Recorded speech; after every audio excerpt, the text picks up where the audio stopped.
What's going on, everybody? Welcome to another edition of Heart of the City, 119.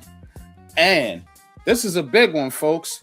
This is a big one as we got opening day action. New York Yankees versus the San Francisco Giants. So we're going to get into that. Mets playing the Pirates. We're going to get into that, but that's tomorrow. We're going to get into the New York Knicks. And it's almost playoff time. Are they ready? We're going to ask a couple questions. The Brooklyn Nets had 5 first-round draft picks. Was it all worth it? As they are trying to get in position to get more picks coming up in this draft. We're going to get into that. And guess what, man? It's draft time. We're going to talk a little bit about the draft. Got some questions for the Giants. Got some questions for the Jets. And, of course, we got, the real culture segment. The best on YouTube. You already know what it is, man. We taking you back in the day. And we're going to talk childhood activities. All that much more, man. But before I get into that, man, Coach, what's good with you, man? How you feeling tonight, bro? Yeah, I'm good. I'm just ready to rock and roll, get into this, and get around the city and see what's going on. All right, we're gonna tap in. We're gonna tap in here. Please hit that like. Please hit that subscribe. We got Big Pat on the tracks tonight. Shout out to you, and you know what we do. Let's get it.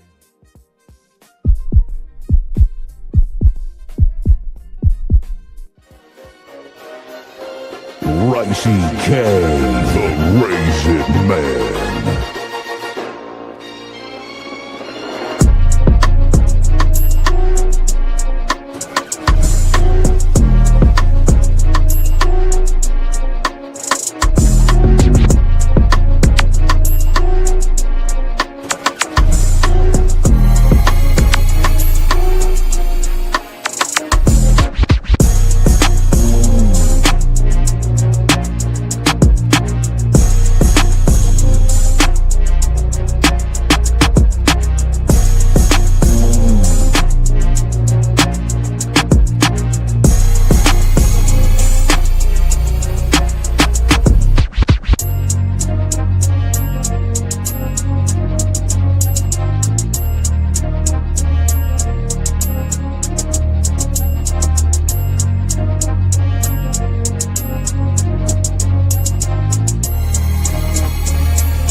All right, man. Welcome back. Appreciate y'all. Appreciate everybody for tapping in. Check it out. It's opening day, and you know where we got to start, man. We got to start with the Yankees, man. New York Yankees. So, Yanks giving the business to the San Francisco Giants right now. Just cut the game on myself. And guess what? Grissom knocked in a couple. You had the bottom of the order getting busy. Caballero and McMahon both with hits. Salute to you, man. K, appreciate you tapping in. But bottom of the order getting busy for the Yankees right now, knocking around the starter Logan Webb for San Francisco. So yeah, man, Yanks coming out with a bang, and hey, they're gonna need it, man, because it's a lot of competition in that American League, that AL East. Right now, you got Jazz Chisholm up to bat. So we're going to see if the Yankees can put up some more runs. Still early on, though. Still early on in this game. So we will keep our eye on this one. But, Coach, chat, what's y'all's thoughts on the Yankees so far, man? They're putting up a big number here through 3. It's interesting. Sitting here taking a look at the stats. Grisham 1 for 2 ribbies. Like you said, you got McMahon, Caballero, and Wells all for 1. Caballero and McMahon both got 2 ribbies. So, it's good. Judge, I know most people are going to complain. He's 0 for 2 with 2 strikeouts, but it's start of the season. It's the first game. So, if you can get production from everyone else while he's starting to round into form, then that makes this team much more dangerous. I was looking at the pitching stats with Fried, through 2 innings, 38 pitches, 21 strikes, 2 ground balls, 1 fly ball. So he has 4 strikeouts. So, that's good. Is like we talked about before, if he can get us through until you get Coles and the other guys back from the pitching staff, that really helps balance out this team. So not going too crazy, but like I said before, I mean, I'm feeling good about this season. As long as we get through everything and you make it through, and even all the projections I looked at, pretty much has the Yankees tops in the American League. So we'll see as we go. What's up, Charles? Salute to you, Charles, man. Appreciate you tapping in. Yeah, we will see. The thing about the Yankees, though, is I do like to see some of these bottom of the order hitters getting busy, because you remember what we talked about. They need those single hitters, those you know what I'm saying, those guys that can get on base and just bring runs in. Not doing nothing spectacular. A Judge, he struck out 2 times already this game, but you do see guys at the bottom of the order coming through for the Yankees, and they're gonna need that, because when Judge ain't on, when Bellinger ain't on, when Stanton ain't on, you need, Caballero, and some of these other guys, and Grissom's, and some of these other guys to come in and do their thing. So I'm impressed so far with the Yankees, but we'll see. Free back out there on the mound. We will keep an eye on this one. Shout out to the chat. Danielbury Sports, appreciate you tapping in. Man Cave, what's good? What's good? Appreciate y'all tapping in. Hit that like, subscribe, share the content out if you choose to do so. The Mets are playing too. But the Mets playing tomorrow. Tomorrow against the Pirates. The Mets are going up against Paul Skeens.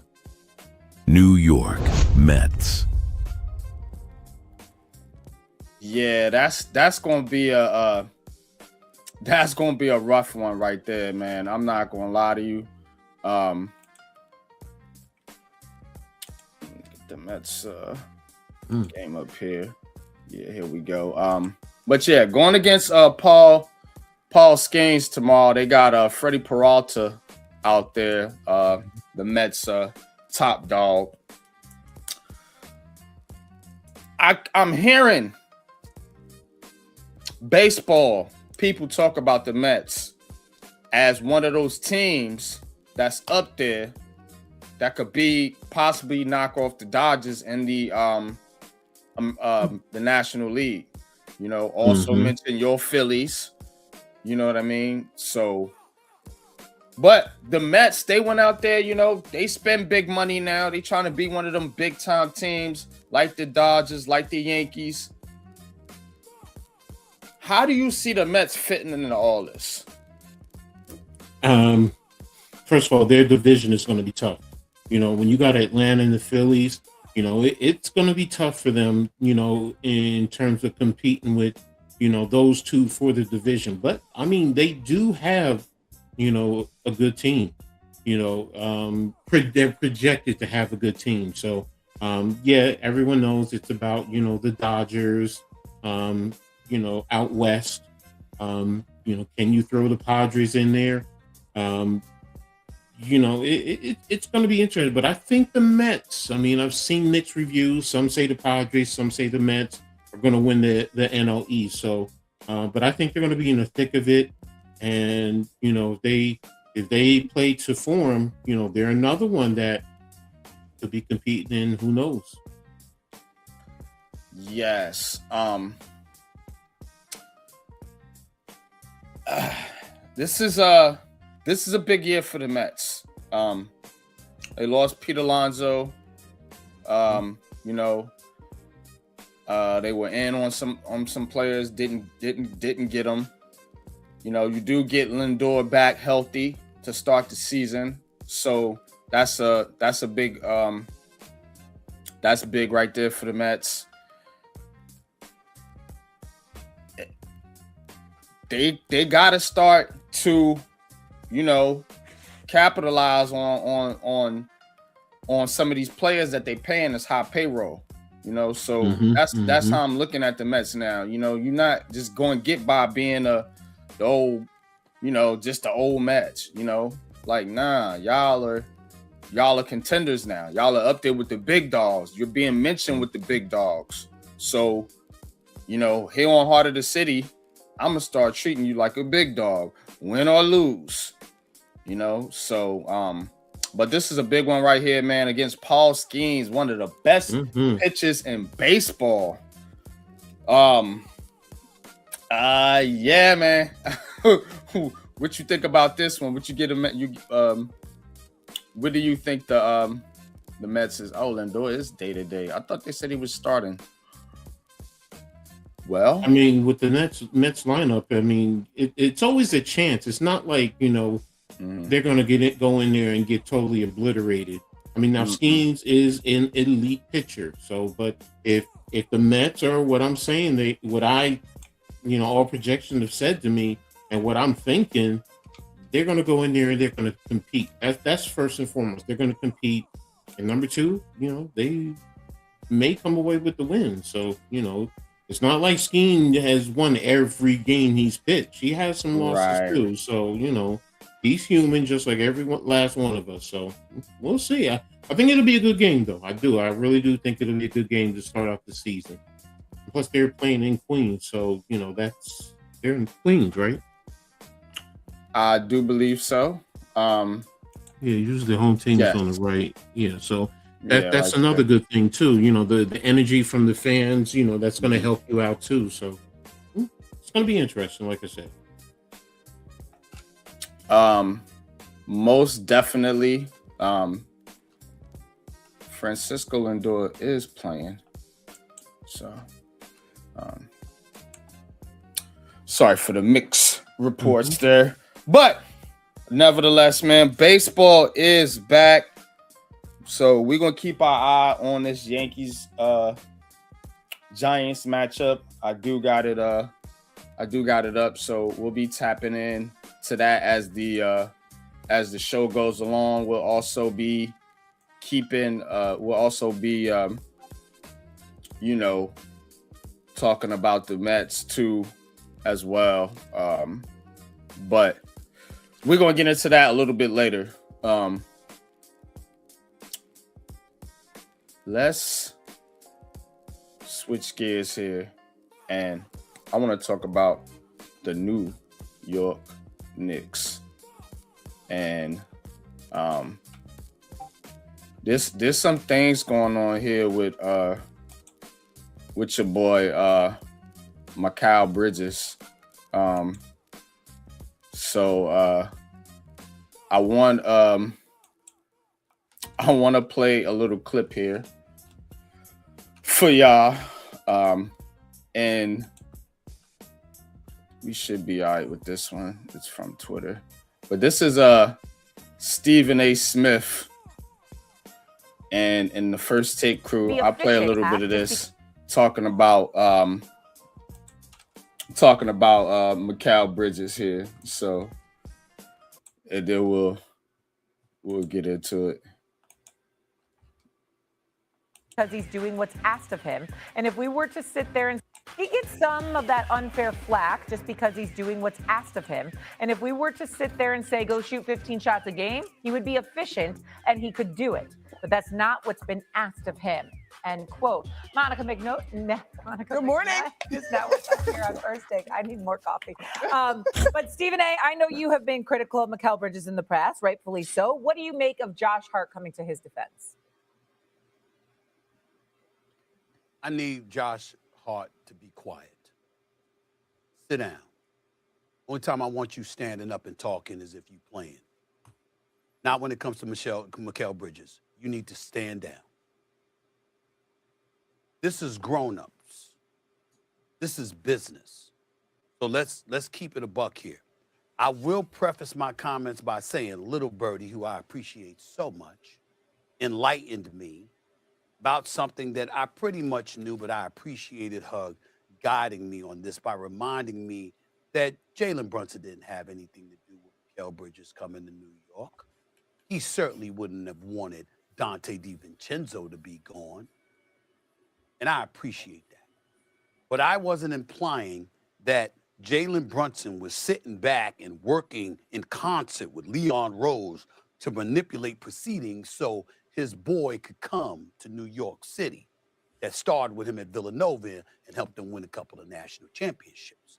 What I was saying was that you are the face of the franchise. You are big time. And when you make a decision financially to sign a contract a year earlier that's going to save the organization $113 million for them to go out and get additional help for you, and that additional help is your former college teammate and one of your best friends in the world. Well, respectfully, if it walks like a duck and quacks like a duck, it ain't a damn mongoose. We know what it is. You don't have to say it. You don't have to speak it. You don't have to be involved. The organization knew what you would want. Now, it's not his fault that Leon Rose ended up giving the farm for Mikal Bridges. 4 first-round unprotected picks, an additional first-round pick that wasn't unprotected, an additional first-round pick after that involved a swap and a second-round pick. My God, that's 7 picks. 7 for a dude they think can't even give you 10 points a game. That's unacceptable. All right, so you heard what Stephen A was saying there, right? The 7 picks for Bridges, 10 points per game is actually less. It's actually less than that. In the last 10 games,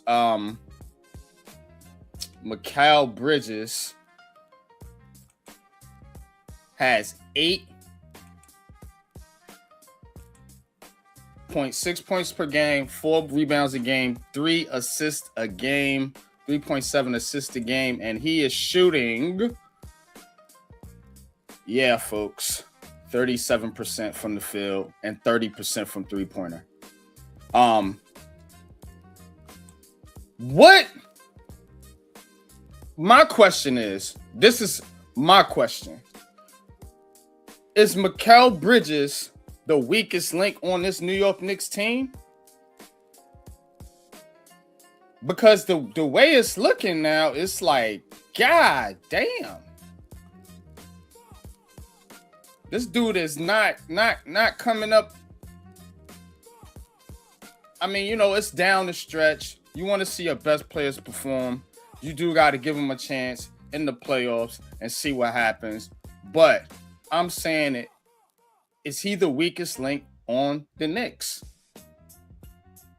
Coach, what you think? No.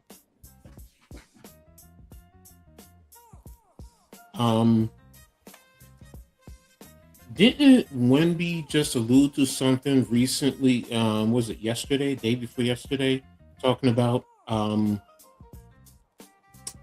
MVP and basketball is more than just offense. It's two ways. Mikal Bridges is still a good defender. All right.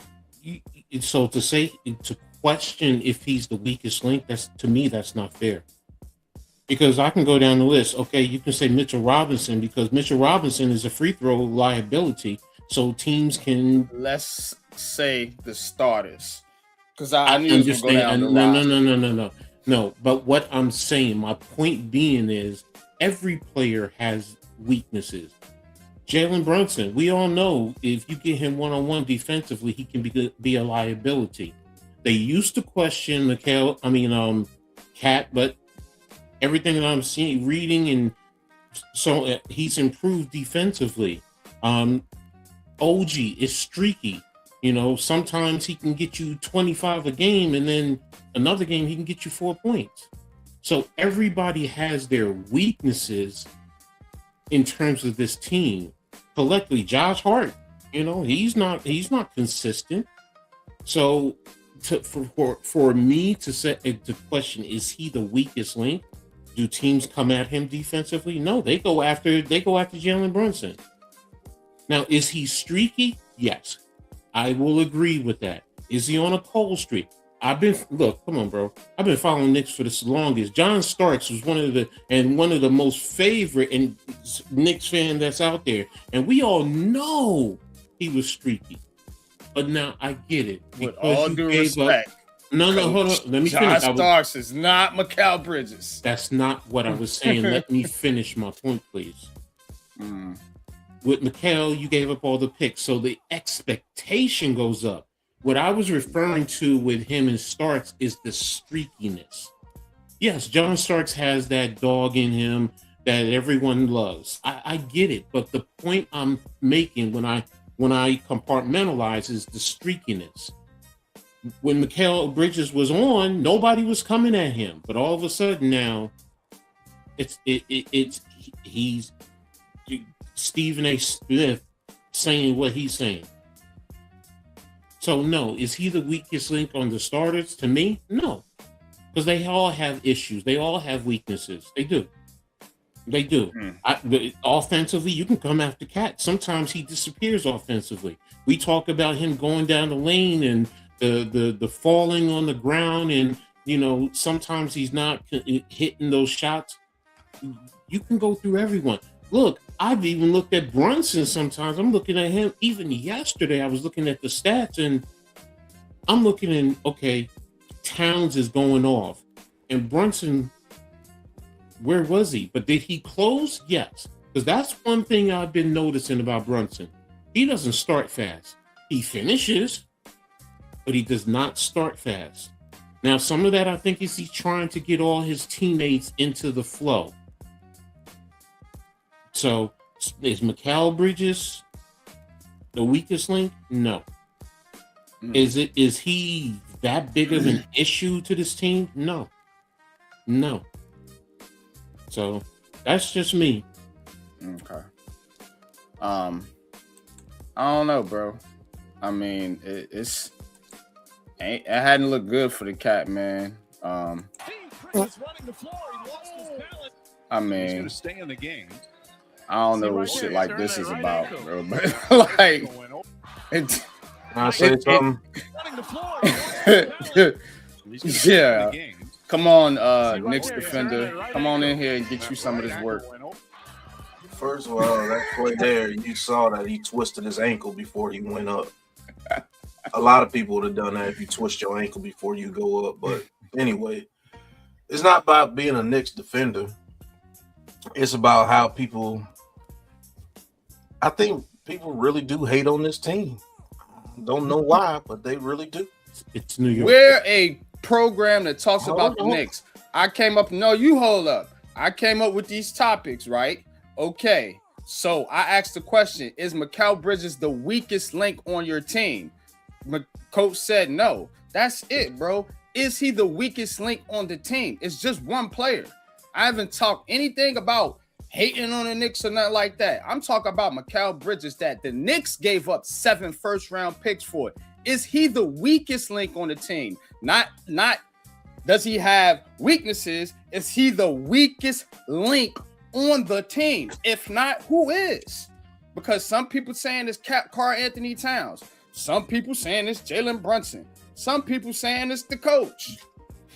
See, this is why I don't like talking Knicks basketball with Knicks fans and New York people, because you never let the person talk. Because you I listen narrative. So I made it clear to you. Said. Continue. Did I say Kenneth hates on the Knicks? I said people. When a man steps up for his teammates and you tell him to shut the hell up because you want to get your point off across, that's hate.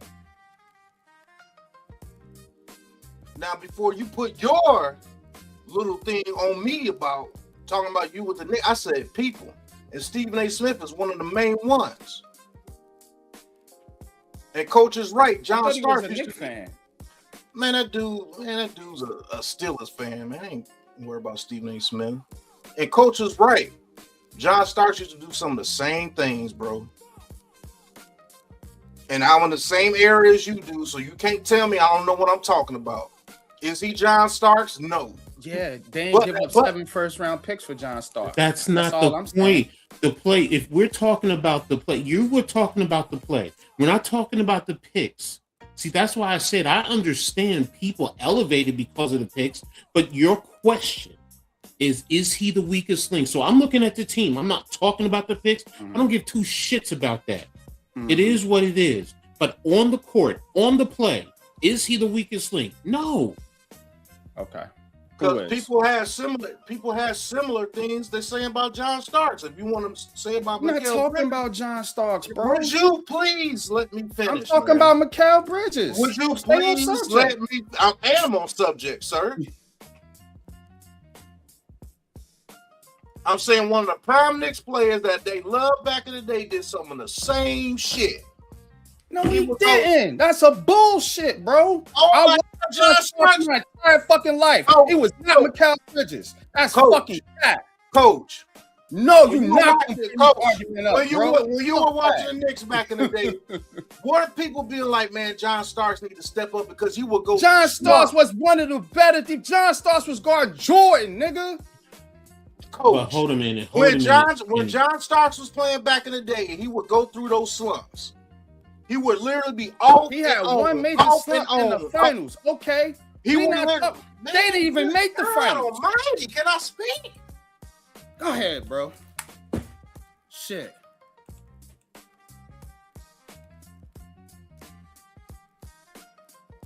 John Starks throughout his whole career used to do that. He would be scorching hot, be like 40-50% from the 3. And then he get on like a 5-game stretch where he's shooting like 20-something%. It's like, man, John Starks need to step it up. But guess what John Starks did that whole time he was in that slump? Like you said, he was guarding people like Jordan and them. That's why he was beloved. That's not saying Mikal Bridges is John Starks. People are hating on this dude because of what the Knicks gave up to get him. He had no control over that. That was whoever the GM was gave up those 7 picks for him. No other GM would have done that. You got to let this man find his role. Should he be the top offensive weapon? No. You want to know why? Because he plays great defense. So if this man can get his groove back and average 15 points a game, again, nobody will be talking about him again. But it's just a little subject to where, we can harp on him. We can make news about this. Oh, they gave up this many picks to get this guy. That's all this is about. Because as soon as they get in the playoffs and they start winning, niggas ain't gonna say nothing about Mikal Bridges no more. People weren't shitting on him all season long. But he goes through a little 10-game slump. Now he's the weakest link. He's this, he's that. And I'm not even a Knicks fan like that. But the way they keep talking about the Knicks throughout this whole season, How are you here then, bro? because I love talking basketball and I could be here. I don't mean it like that, Pat. I'm just saying, like, you in the conversation. I hope this Knicks team go off in the playoffs because every time some little thing happens with the Knicks, everybody wants to jump on them. You jumped in as a Bulls fan, bro. So Okay. you're right. Everybody does want to jump in on the Knicks. Yeah, they do. Look, I will say this. Next week we're gonna terms talk of- about Chicago. I can talk about Chicago right now. We trash. Go ahead, Coach. You want to hear what I really think about Chicago? Go ahead. I Let ain't got no Coach thing about go. that. Let Here's Coach the go. thing about the Go Knicks. ahead, Coach. The Knicks, because of the fan base, they are correlated and similar to the Dallas Cowboys. I have to be honest. And people hate that. I hate the Cowboys because of the fans. Sometimes the fans are delusional. And that's the truth. That is the straight up truth. And y'all want to kill me? Go right ahead. But guess what? It's the truth. I sit in spaces. I talk to some Knicks fans, different eras. I talked to a Knicks fan who's in his he's actually in his 80s now. And sometimes he says something, and I'm like, yo, bro, no. Let's take it down. There's times I get too emotional about the Knicks and irrational. I'm talking about myself. So yes, people hate on that. Take it another step further. We're in New York City. People hate on New York teams collectively. And we're all New York fans one way or another, and we know it, we see it. So yes, it's there. Mikal Bridges, bringing it back to Mikal Bridges, people, because what Pat just said, because, and you said it yourself, you gave up all those picks for him. So yes, and I said it initially, the expectation is much higher. If they had gave up, for argument's sake, not saying it would have happened, but let's just say they gave up 2 or 3 picks, no one would be saying anything. You might hear some criticism, but not to the magnitude it is. It's when you round it and you bring it all together, it's because the Knicks gave up all those picks for him. And now everyone is expecting him to be basically like a Giannis. I'm going to be real. They are. They're expecting him to be that caliber. We knew what Mikal was. And guess what? Yeah. The Knicks had to pay a tax because it was with the Nets. If it was any other team, it probably wouldn't have been that many. So, you know what? I don't get into all that. My expectation is not because he got the picks. He's a Knick, and I want to see him do well. Plain and simple. And when people ask me at the beginning, I said I want him between 15 and 18 points. That's all I'm expecting from him. But if you give up all those picks to say 15 and 18, you would look and be like, no, it should be 25 to 30 points a game. No. What's his role? Plain and simple. That's what it is.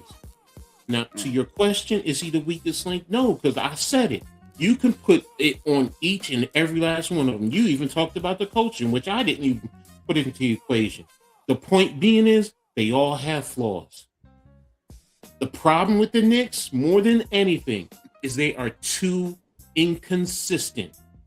I saw it here. I'm going to give it to you to put up, or you could look at it. Shit. Oh, excuse me. Sorry. This something I was looking at Facebook because I had seen it somewhere else, and it talks about the Knicks. I'm gonna put it in a private chat for you. Here's the thing with the Knicks.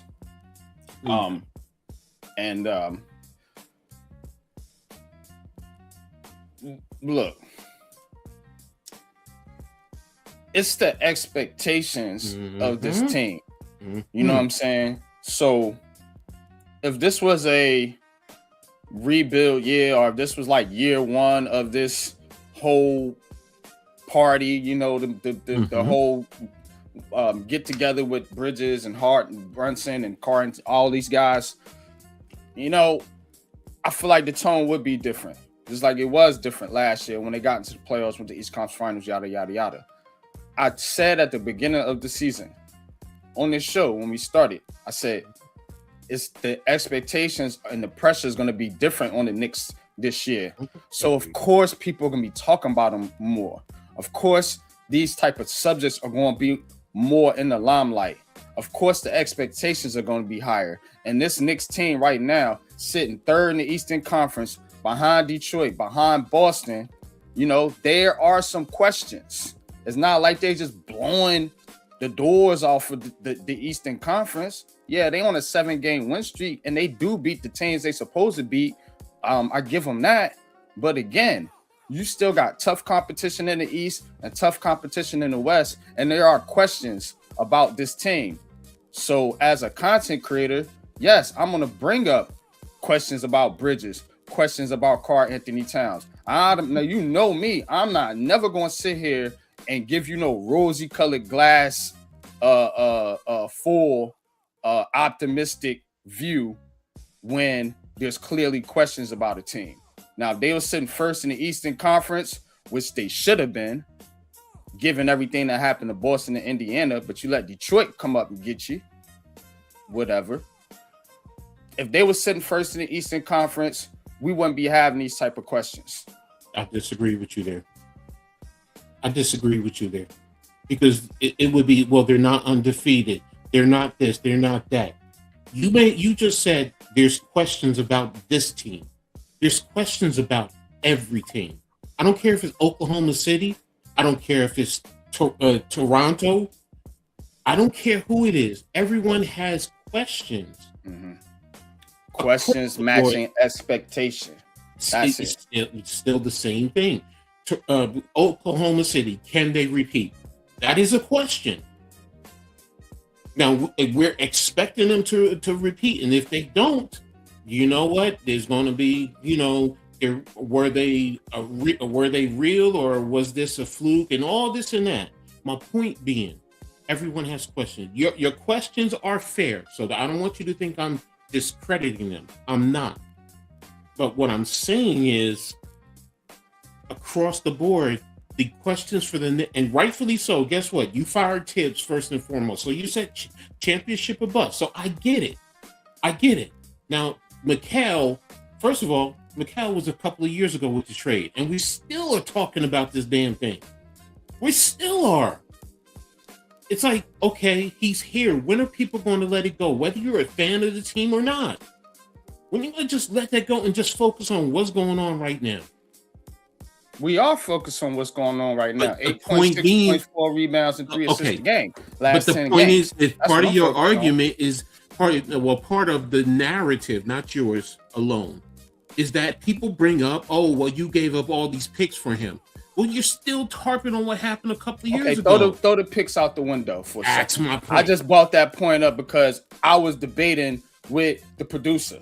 So my original question didn't have anything to do with the picks. It was about this performance in the last 10 games, and we're going into the playoffs. That's why I was asking you on the starters as a group. If he's not the weakest link, okay, let's not say weakest link. Who do you feel least confident about going into a series with, say, Boston or Detroit or somebody like that? Because guys going to have to perform. Jalen Brunson, really? Yeah. Jalen Brunson, really? And okay. I said it a little bit earlier. I said all. Yeah, I saw that. Oh, I'm sorry. Duh, Ed. Remember, I said all year I've been watching. He starts out slow. He finishes great. Yes, he does. And what's one of the issues with the Knicks? They always start out slow, but then come back and fight. It's like they say, I'm gonna flip the switch when I need to. No, sometimes you gotta put your throat on people's necks and break it right off the start. So, and he's the leader, he's the captain. Everything flows through him. Well, if that's the case, and don't get me wrong, I'm not saying I don't think he's gonna produce. Yeah, I know he's going to produce. But you know what? Coming from a coaching perspective, yo, I need you to get it going right off the bat. Yeah, I get it. He wants to get Karl Anthony Town going because he's, or, whether it's Josh Hart or whether it's OG, he's getting everyone else in. It's where is that even balance where you're getting everyone else going to start, but you're also getting yours too. TOO. So that's my only thing. Do I have confidence in this team going into the playoffs? Yes, I do. I've never expected Mikal Bridges to come in here and light it up offensively. If anybody, here's my pecking order in terms of scoring. Brunson, Cat, OG. Mikal is fourth, if that. And him and Josh Hart, you want to say they're 4.5 each? Okay, fine. I said to you, I'm not 15 to 18 points. That's all I really want from him, and good sound defense. Play the passing lanes. That's what I need from him. Now, he's on a slump right now. Granted, you want to say, look, try and get in your rhythm. Your point is going into the playoffs. It happens all the time, bro. We've seen guys get in a slump for the last 20 games going into the season, but then somehow they get hot going into the playoffs. And we've seen guys who are hot get as with those last 20 games going into the playoffs and then get in the playoffs and they disappear. They shrivel up. But I understand what you're saying, your question, because it is, I get it, and rightfully so. I understand people who ask that question. But I usually, myself, I just take it like people just feel that way because the Knicks gave up so many picks. If they had to give up 2 first rounders, nobody would be saying anything. I'm going to be honest. But hey, look, kudos to the Nets. They did, business-wise, they did what they were supposed to do. You put a tax on the Knicks. They're in the same town as you, in the same division. Yeah, I would too. If the shoe was on the other way around and it was the Nets, you best believe, you know what? We're going to put a tax on you. That's business. That's the name of the game, baby. And that's the tax. And that's the tax that I'm putting on this show too. Because again, I get trolled by a lot of Knicks fans too. That call me a hater when I grew up watching the team. You know what I'm saying? I would want them to win. But again, I'm gonna come on here and keep it $100. That was a bad trade, and that dude is ass. Enough said. Let's get to the Nets. Cause I'm not gonna back off of it, bro. Cause all I heard was, yeah, we got Bridges from y'all. It wasn't you. So don't get to your whole soliloquy about I know it wasn't me. So I'm just gonna ask this. I'm gonna ask this because you're talking about on this show. People on this show who are Knicks fans came at you like that, or are you just talking about outside of this? This is for me. I'm talking about general. Yeah. So, Knicks fans were celebrating the fact that Mikal Bridges, the Nets' so-called best player, was traded. I was talking about you. You said they came at you, so I'm just talking about that. Well, the whole. Well, not me. I guess you could say the Nets or the Nets fan base. Oh, okay. Fair enough. That's it. You're right about that. You're right about that. I don't really get into the back and forth with people like that, on social media or whatever. But I do hear it. You know what I'm saying? And I see it. So, and it wasn't pretty. You know what I'm saying? So, turnabout is fair play. But the Nets got their own problems. So let's get into them. Brooklyn Nets tonight are in Golden State. Good luck with that. The Nets are near the bottom of the Eastern Conference. And my thing here with the Nets, and I had my banners. I ain't put my banners up in there. But I want to look at the recent draft picks of the Brooklyn Nets. And Because it's a lot of people saying that the Nets missed on these draft picks. And so they have 5 first rounders, right? So let's take a look at this year's 5 first rounders before we get into the previous years.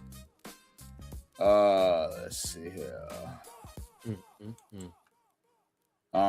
Yeah, because this is wild.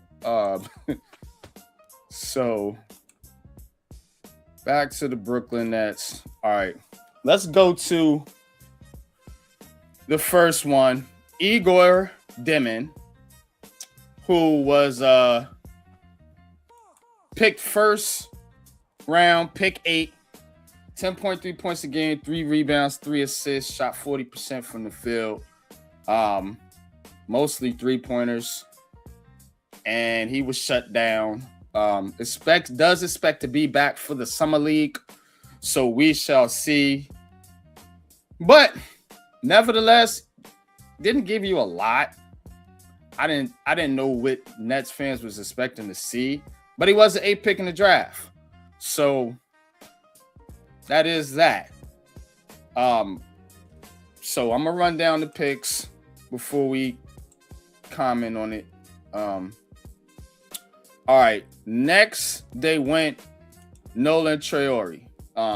This is the one that's been buzzing lately. Of course, he's out tonight, no surprise. But he was picked 19th, 8.3 points per game, 1 rebound, 3 assists. He does have some type of did have like a bunch of assists in February, something like that.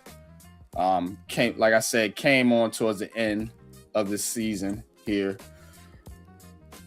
That's him. All right. So, and then you got Danny Wolf. Danny Wolf, round 1, pick 27, 8 points, almost 5 rebounds, 2 assists, 40% from the field. And Ben Saraf, first round, pick 26, 6 points, 1 rebound, 3 assists, 38% from the field. And Drake Powell. 6 points, 1 rebound, 1 assist, 41% from the field. And I believe he's in the G League right now. So that's this year's draft. Now, I'm not poo-pooing it. So, but we are going to ask the question. This draft, how would you feel, or how would Nets fans feel about this draft currently as the season's almost done? You know, we still got games to go, but for the Nets, the season is done. As they're just playing out the string, literally trying to get that pick. I gave you the numbers. You've seen the Nets, I'm sure, a few times because they played the Knicks. Pardon me, sorry. Or if you haven't, maybe you heard, maybe seen the highlights, whatever. What's your thoughts, though, Coach? This one's tough for me, man. Like, I don't feel terrible about the draft, but ain't feeling great about it either. Okay. What is your question you're asking me about the Nets? Well, what I'm hearing is people saying the Nets missed on these picks. They missed on the last couple drafts. I'm gonna get into the other draft picks too. And like the team don't have no talent pretty much because you ain't hit on none of your picks. Now you trying to get a top 3 pick this year so you can get you a stud, but you're taking a lot of swings, you know, because you get all these picks. So we trying to come down to the question ultimately, what is this strategy worth it? Because you got these 5 first-round picks now, and we'll talk about other picks, but this class, how do you feel about the? I'll ask a better question for you. How do you feel about the draft picks? Because I'm not going to ask, did because that's a little rash. But that is what I'm hearing. So that's why I kind of put it that way. But how do you feel about the draft picks? I mean, the draft picks, see, the stats alone doesn't tell me, first of all, what's the system? How are they fitting into the system? What are they being asked to do by the coaching staff? Some might not be asked to score a lot. So it's kind of hard. There are times where I've watched them and they're competing and they're playing hard, but they're a young team. They're making young team mistakes. And then there's, times they get totally obliterated. And I'm like, I can't even defend that. I can't. So it's kind of hard to critique a young team like this, because ultimately, if you're going to critique it, then are you critiquing the head coach? Are you saying the head coach is doing a terrible job? Are you saying the head coach is not developing these players? Like it's a catch, and I get where you're going, and the question you're asking, it's a catch-22. It really is. Because you guys got a young team, and think about it. 5 first-round draft picks, nobody does that. So that tells you right there, it's a young team, and you missed on it. Okay, you're a young team that's developing. What are you watching when you watch the game? Is it all about just scoring points, rebounds, and block shots? Or are they picking up their defensive assignments? Are they rotating? Are they coming out and setting good screens while they're out there? Are they communicating? That's another thing. Young players tend they're timid when they first get out there, unless they're a high established like a Cooper Flag. But even he initially is going to be timid to start because you're playing with grown-ass men instead of college players. So to me, in all fairness, I'd say next year, the middle of next year, to see if these guys are progressing. And then you can argue, did they hit or miss? But after year 1, that's, for me, that's steep. All right. Maybe I'm wrong. I don't know. Let's look at it this way. And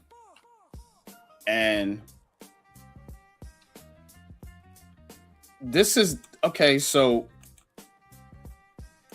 these are the Nets draft picks. Of course, they gave up all those picks in those trades, so they didn't have picks in a lot of years, but they did have a 25, a 23, and a 21 draft. Remember, you can't do it back-to-back years, so they skipped a year in each draft. And now they'll have their picks going all the way through from here on out, unless they trade them again. But all right, all we can start is with 21, really. None of these guys are on the team. Kessler Edwards, Marcus Zagorowski, Raekwon Gray, Cam Thomas, of course.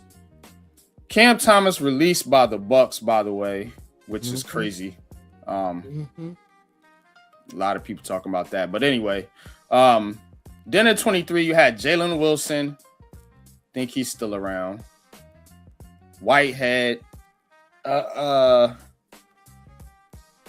he gone? I don't know. Clowney's still here. Some people like his potential. Like none of these guys are doing any damn thing. That's my point. Like you got 1, 2, 3, 4, 5. Okay, we'll excuse this draft class, but then you got 6, 7, 8, 9, 10, 11, 12. That's fair argument. What did I say? Going into next year. Goddamn thing. That's why I said going into next year. But right now, because you're asking about this year, if I'm understanding correctly, you asked, you're hearing from people that they missed with these draft picks. And I'm saying these draft picks, yeah, that's what I'm hearing. But I'm going into this My thing is with the Nets, bro, and you know what it is. It's this goddamn general manager. I don't like this mofo. And people saying, well, he know how to draft. Does he? Why is he here? You see what I'm saying? Maybe these draft picks ain't gonna be misses. I hope they not. And I don't think they will. I like Danny Wolf and I like Drake Powell, Carolina kid. Like, you know what I'm saying? But I don't know. So question mark. The other picks, they done. Clowney, you got maybe a good second rotation role player. Maybe his upside is at this point because he's been in the league for a couple years. I've seen him play. I've seen him grow. He still can get better, but he's not no superstar. There's no stars here. There's no even, B-level players here. And it's you can tell. You know what I'm saying? They don't have that type of talent on this roster.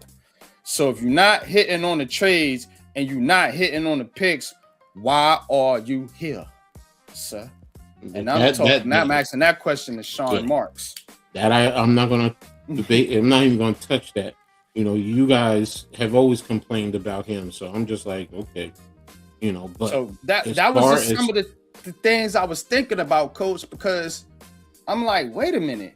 Yeah, we can't judge this draft class, but let me go and look at some of this other stuff.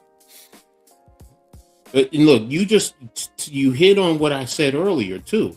I said, like, with this draft class, middle of next year going in, then you can start to get a general idea. But you just targeted all those other class. Valid argument. I can't. Cam Thomas was the big one for me.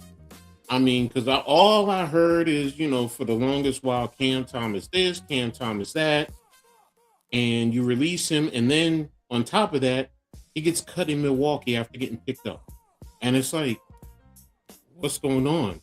I mean, I've heard, not just from you, attitude problem. That's the biggest thing. He can score, but it's the attitude problem. He thinks his shit don't stink in comparison to anybody else, and I don't know.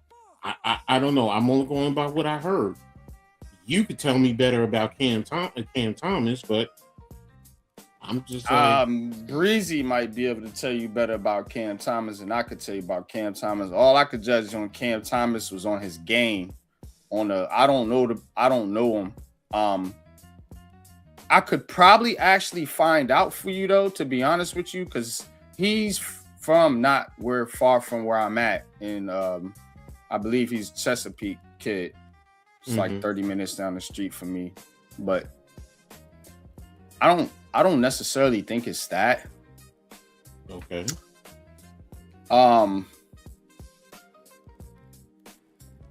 With the Nets, to me, you gotta have a role for a player like Cam Thomas. He's not, and it was a lot of Nets fans. Maybe the Nets themselves as an organization wanted Cam Thomas to be the star or to be the top. And I never really seen him as that. I always seen him as like a good, three. You know what I'm saying? Like not a three on the court, but like a third option as a scorer.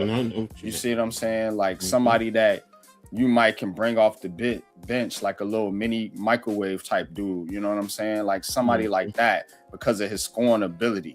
Guys that can score like that. You remember guys like Gordon. Remember Gordon?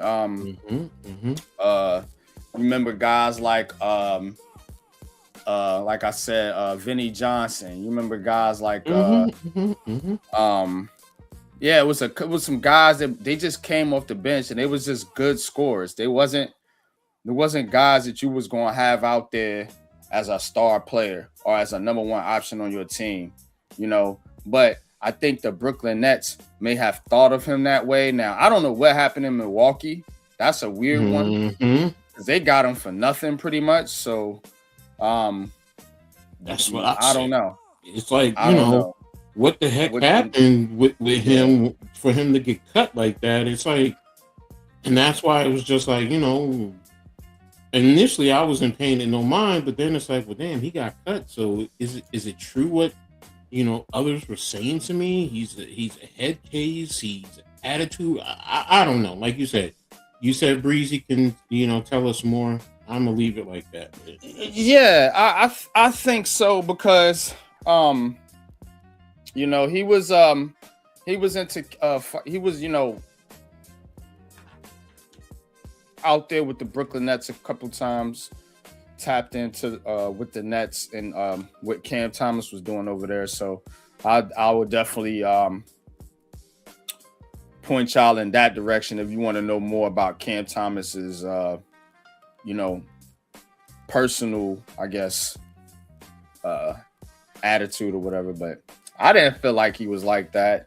But I don't know. I mean, he looked like a passionate player that could score points, but I don't know. Really? But anyway, all right, let's get into some football. Let's see what I had pulled up here for the okay.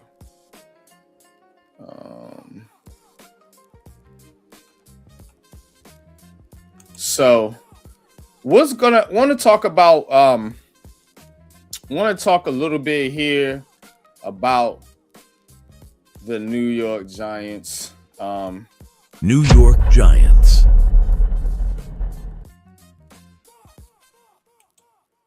All right, so we gotta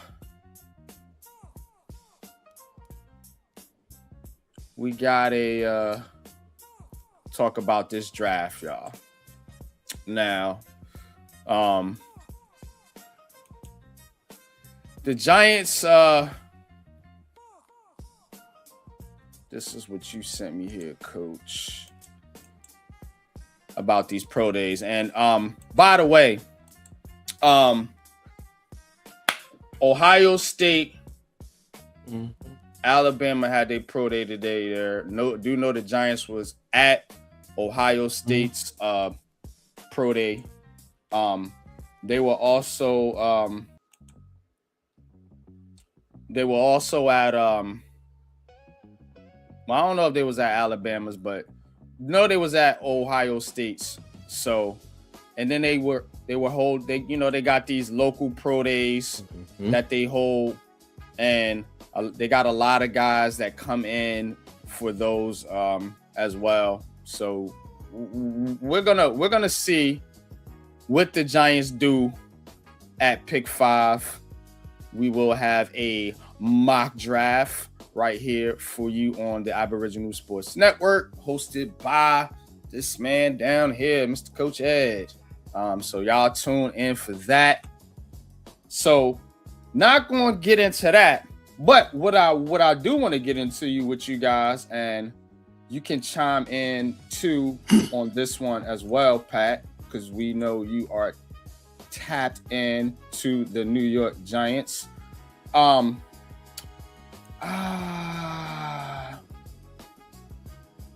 Do the Giants need to get more weapons for Jackson Dart? Now, that's a big question because we're talking about pick 5. There's a lot of people talking about Jeremiah Love.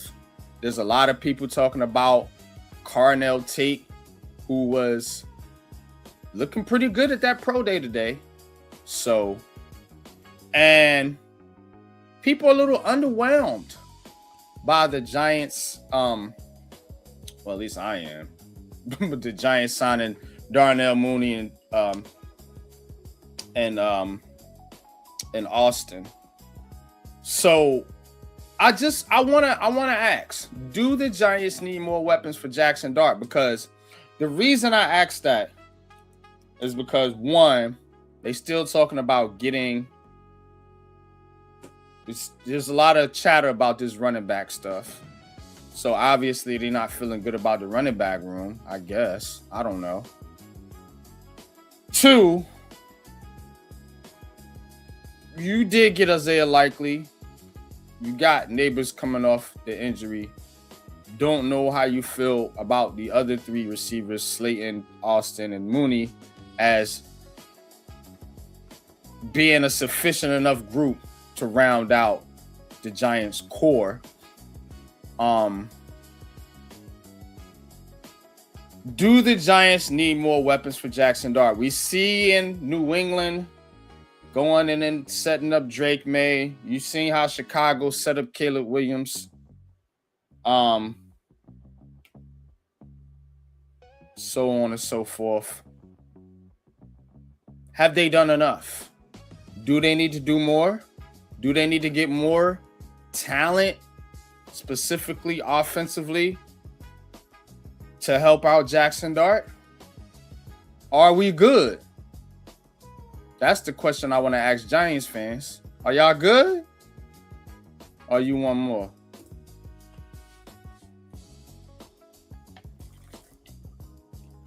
Y'all got it. When you say sufficient, are you saying they're just like average, slightly above average, that can get you through in terms of helping you to win games? What I'm asking is, do they need more talent around this kid, or well, you okay. see what I'm saying? Okay, here's the thing. In terms of the skill positions, right now I'm comfortable with what they have. I'm more focused on the trenches. Do we have what we need to give him the ability to get to his playmakers? Because any quarterback, I don't care who it is. I don't care if it's Tom Brady, Joe Montana. I don't care who it is. If they can't stay upright, it don't mean Jack Daniels. Now, Mooney, Austin, I have to see what they do. I also have to see how schematically they do. We have a new coaching staff. It's not like we have Brian Dable and Kafka and all those other guys. It's a totally... So how do they scheme up these guys? How do they utilize these guys? One thing about a good coach, he looks at his players' abilities and he tries to utilize what he does best and minimize what he doesn't do best. It's just that simple. Now, if you want to blend it all in together with Neighbors and Likely and Slayton and whoever else they put out there, then we're really going to see. So right now, I'm comfortable. I don't have an issue with the receivers they got. I know you're not comfortable with it. I get it. And you know what? They're not superstars and high. I don't want to say high level, but they don't have a high level numbers where everyone looks at the numbers and they base everything off of the numbers, as opposed to when you watch the game, what do? Are they running decoy patterns? Do they pull two with them when they're running through a zone, through a cover? Do they know how to sit in? Those type of things. Do they add? Because everyone gets all caught up into receptions and targets or whatever, but sometimes guys are brought here just to be an added little flavor, a little decoy. Their contract tells me everything that I need to know. How long were they signed for? 1 year apiece? Okay. So they're on a prove-it deal also. So for Jackson Dart, right now, and you talked about Love, okay, when you said that they're not comfortable with the running back room.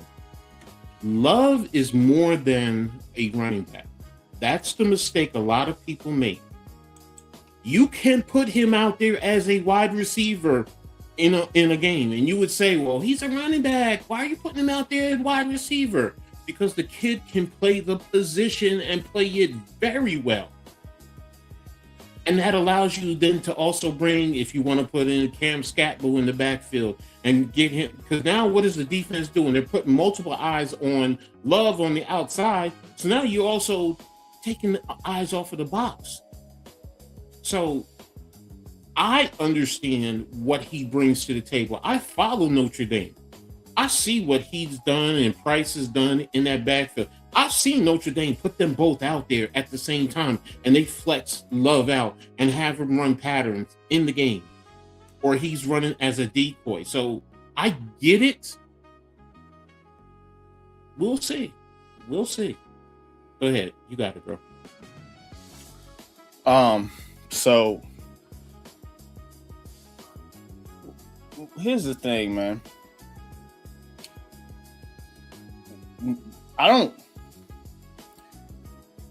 I understand, like, everybody wants the star, the guy that can do it all, put up the highlights and da. NYG, Unpopular Opinion Sports, I'm not coming from that angle. My thing is, I'm not comfortable because I don't know that if Neighbors is not ready or he goes down or we have injuries, I'm not comfortable with the depth on this team, and I'm not comfortable with Darnell Mooney or Darius Slayton being my number one. So again, to your point though, they are here on prove-it deals. So I do think the Giants are thinking along the lines that I'm thinking, that they need to get more weapons for these kids, and these dudes are just placeholders pretty much for the time being. So that's why I'm bringing up this question. You see what I mean? I get why you brought up the question, but to that argument, then basically you're saying, based on your comfortability and what you feel the Giants should do, is they should take a receiver at number 5. That's really what you're saying to me. No. Okay. That's how I interpret it. That's how I interpret it. So I stand corrected then. That's not what. No, bro. Nothing about this question has anything to do with taking a receiver at 5.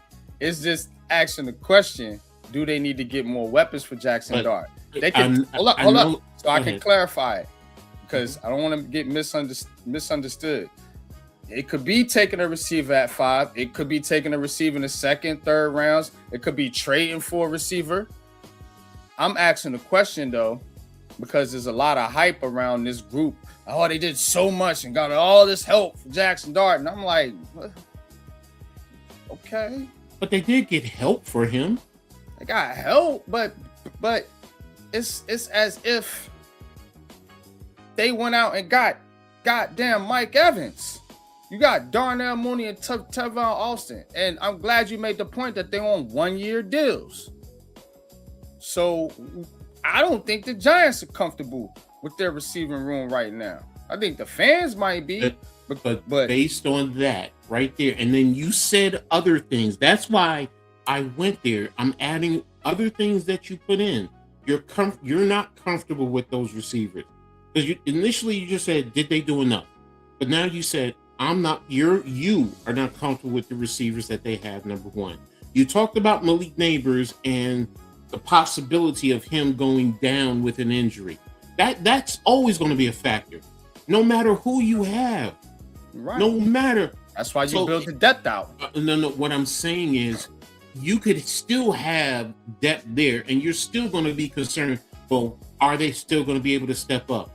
Ideally, what you're saying is you want to have 2 number 1s in your starting wide receiver group.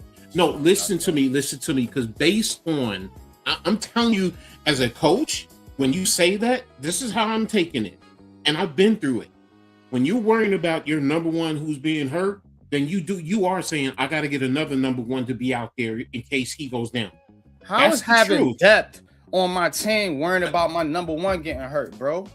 Y'all be misunderstanding my words. No, bro. but I'm done. You said in case Neighbor goes down, because you want somebody else to come in. And I mentioned the depth too, right? No, I understand. But listen, you can mention that about any team with their number 1 receiver. And Justin Jefferson goes down. Go ahead, man. If Justin Jefferson goes down, you can mention that about any team. So to a coach, it's like, yo, if you're that scared of Malik Neighbors going down, we need to get another guy that could be the guy that can come in and step in for Neighbors. But Neighbors is the type of player that if he goes down, it's just a tragedy because he's that type of player. That's like if Jamar Chase went down. T. Higgins is cool, but Jamar Chase is Jamar Chase. But when it comes to the weapons thing, people keep forgetting that they got Isaiah Likely too. And he can be used as a big receiver or inline or outline or in the slot. And to be honest with you, I don't think people are realizing who Mooney is. Like, Mooney is dope, bro. He's a guy that can sit in zones and knows how to sit in the zones and make those catches. We didn't have receivers like that. And Tavon Austin is a legit deep threat. Every time he's on the field, you get the ball to him quick and let him do what he do. And if this team is based off the run game, then yeah, if they don't get another big-time receiver, you still should be cool. That's why people are talking about Jeremiah Love coming in, because he could be a receiving threat too, like Coach said. You imagine having to focus on him and then you hit somebody with a screen with that? Would you say you're comfortable with if you are okay getting jerked? Because he would be considered a weapon, right? Mm-hmm. Exactly. So we're not comfortable with the group. No, you said he would be considered a weapon, and I said exactly. You can always get better. What I want them to do. Okay, that's what I'm saying. Yeah. Yeah, you can always get better. The Bengals could get better, and they got T. Higgins and Jamar Chase. They could get another number 3. We're not talking about the Bengals, though. See, I don't want to compare teams. I'm not comparing teams. I'm comparing situations. I'm not comparing them to the Bengals. I'm comparing the situation. But the situation ain't the same. You got so teams how you that comparing the situation if it's not the same? You have teams that have good receivers at 1 and 2. But don't think that if they could get a number 3 receiver that's very good too, they wouldn't do it. I'm saying I'm cool, say, if they don't get another receiver. I'll be cool with it because you got Theo Johnson and Isaiah Likely who could take on those bigger receiver roles on the outside in the red zone and things for now. Do I want them to get another bigger receiver? Yeah, I wanted them to get Dontavian Wicks because I think he would have been perfect with these guys. So, yeah, they still going to have to get more weapons for Jackson Dart. You're always going to be looking for weapons. When it comes to building a team, you always, what if I want a big-time receiver that can go over the middle that's 6'4", 6'5", and Isaiah Likely doesn't have to do that all the time, and I can expand Isaiah Likely's role, or I can expand Mooney's role, because I know what they got planned for Mooney. He's going to be that guy that's get those short passes in the middle of the field when you want to run zone, and you trying to run zone to cover Malik Neighbors on the outside, and you got to worry about Theo Johnson and Isaiah Likely, and you got to worry about the run game. So he's going to get a lot of matchups with linebackers and zones and things, and he knows how to do that. I get it. He's on a 1-year prove-it deal. That's cool. We all know that they're going to try to get younger at the receiver position after this year. They are. They may try to make a major trade for somebody. Who knows? But, yeah, comfortable? Yeah, I'm not comfortable.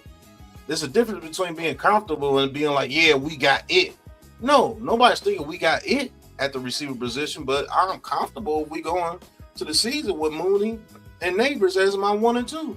I am, because I know what Mooney brings. I've watched the kid. I watched him grow from Chicago. That dude is decent, bro. Got speed. He's like a poor man's Deshaun Jackson. And that ain't bad, because Deshaun Jackson got busy out there. And he had similar, and his route running is dope. I want you to watch Darnell Mooney and his route running, bro. It's dope. I watched Darnell Mooney. I know what Darnell Mooney brings. It's dope. I'm not. Okay, please don't take like I don't understand or just don't get it. You see what I'm saying? That's not the point here. The point is that and remember, I'm saying weapons. That's why I put the question on the scroll right there. That's why I do this. Weapons. So if you're talking about running backs and you're talking about, going to Ohio Pro Day, watching Carnell Tate, and this not me. This is what media, maybe the Giants. Don't know. We don't know for sure. You know, and a lot of the fans, Jeremiah Love, Cornell T. So it's not a question of whether I want more weapons or not. And I'm not comfortable with the receiving group, but I am comfortable with the running backs and tight ends. See there?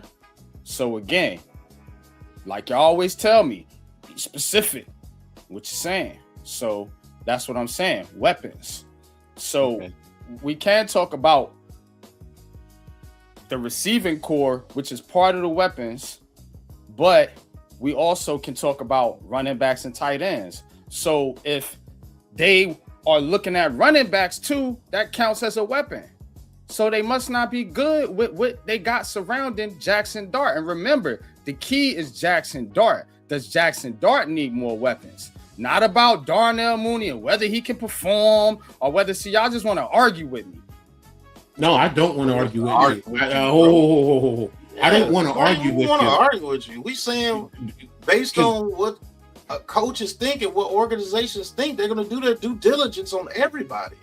And Love and Tater, two of the top players in this draft. So, of course, you're going to look at them. Go ahead, Coach. You just said, just now, when it comes to Love, you said the Giants are not comfortable. Did you or did you not just say that? And I'm not talking about running back. Listen, I'm talking about the words you just said. Because I'm trying to show you, this is why I'm listening to you. But see, this is the thing. This is where you and I bump heads. What you are trying to say sometimes is misinterpreted by me because I think differently than you. So yes, I'm going to come at you in a certain way because of how I'm thinking. Sometimes you do get somewhat defensive thinking I'm trying to, no, I'm not doing that. I'm really trying to understand what you're saying because I know I can misinterpret what you're saying. You know that, we do that. So sometimes that's why I try to be very specific and I tell you, I take your words and I use them. So you were just talking about when you said Love, that the Giants are not comfortable. And that's where I disagree with you. Because you bring in, whether you bring in Love, whether you bring in Tate, that's adding to what you already have. But if they were to go out there right now and say, we're ready to play a football game, they're comfortable with what they have. Because if they weren't, they would still be adding guys, or they would have went for higher price guys and just said, we got to eat the money. Those are all factored into all of this. That's why I'm asking you. Yes, they can bring in Love. And I just said he can play receiver, he can play running back. He's a bonus. It doesn't mean they're not comfortable with, if they go with Tracy or Scabo and Singletary. They have to be comfortable with that. Because why would you resign Singletary if you didn't feel that he was going to come in and help the team? So if you bring in Love, you're adding to the room. If you bring in Tate, you're adding to the room. That's why I said, based on what you're saying, if Neighbors goes down, you're basically saying you want to have two number ones because you're not sure Neighbors is going to make it right now.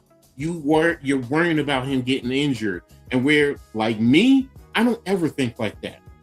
I take the injuries as they come. Now, yeah, you know what? Is he recovering? Okay. Are they talking to the medicals? Are they going to say he's projected by this time frame? Yes, but you're thinking when he comes back, he's good to go, and I'm going to count on him. I don't ever go in there thinking, oh, he's going to possibly get hurt, so let me get somebody, that's almost as equal talent. Ready? What if he's not? That's a different story. That's a different story, but you still have time. But right now, they get early in the season when they came in. Don't you think the medicals told him when his projection is? So that means if they were thinking he was going to be further, projection ain't reality though. You know what I'm saying? And if you want to protect yourself, you add depth. Then why? Depth don't got nothing to do with injuries. Depth is making sure you got enough guys and enough bodies that can perform at a level, so you're not trotting out David Stills out there. You have depth right now because right now you even have Hyatt on the roster. You have all these other guys. You talking about depth? Pull up the roster. Pull up the roster. How many receivers are on the roster? You have depth. Now that's why I'm separating in terms. I'm talking about. You're talking about depth. You're saying getting another receiver because that adds to depth. Am I correct? You just said. You got it, bro. I'm done. No, I'm saying you said Hyatt though. I'm done. You know what I'm talking about. Now you want to joke about it. That's not depth. Okay. You got Isaiah Hodgins. You got Isaiah Hodgins. You got. I'm just asking. Who feels comfortable? People been joking on this dude. No, see, you keep hitting and keep saying you're bringing in another receiver because it adds depth. It adds depth. My whole point is depth. And I just said to you, bring up the roster and count how many receivers are on the roster. That is depth. I can use that as depth. I want better. I want better players, which is what I've been saying from the get-go.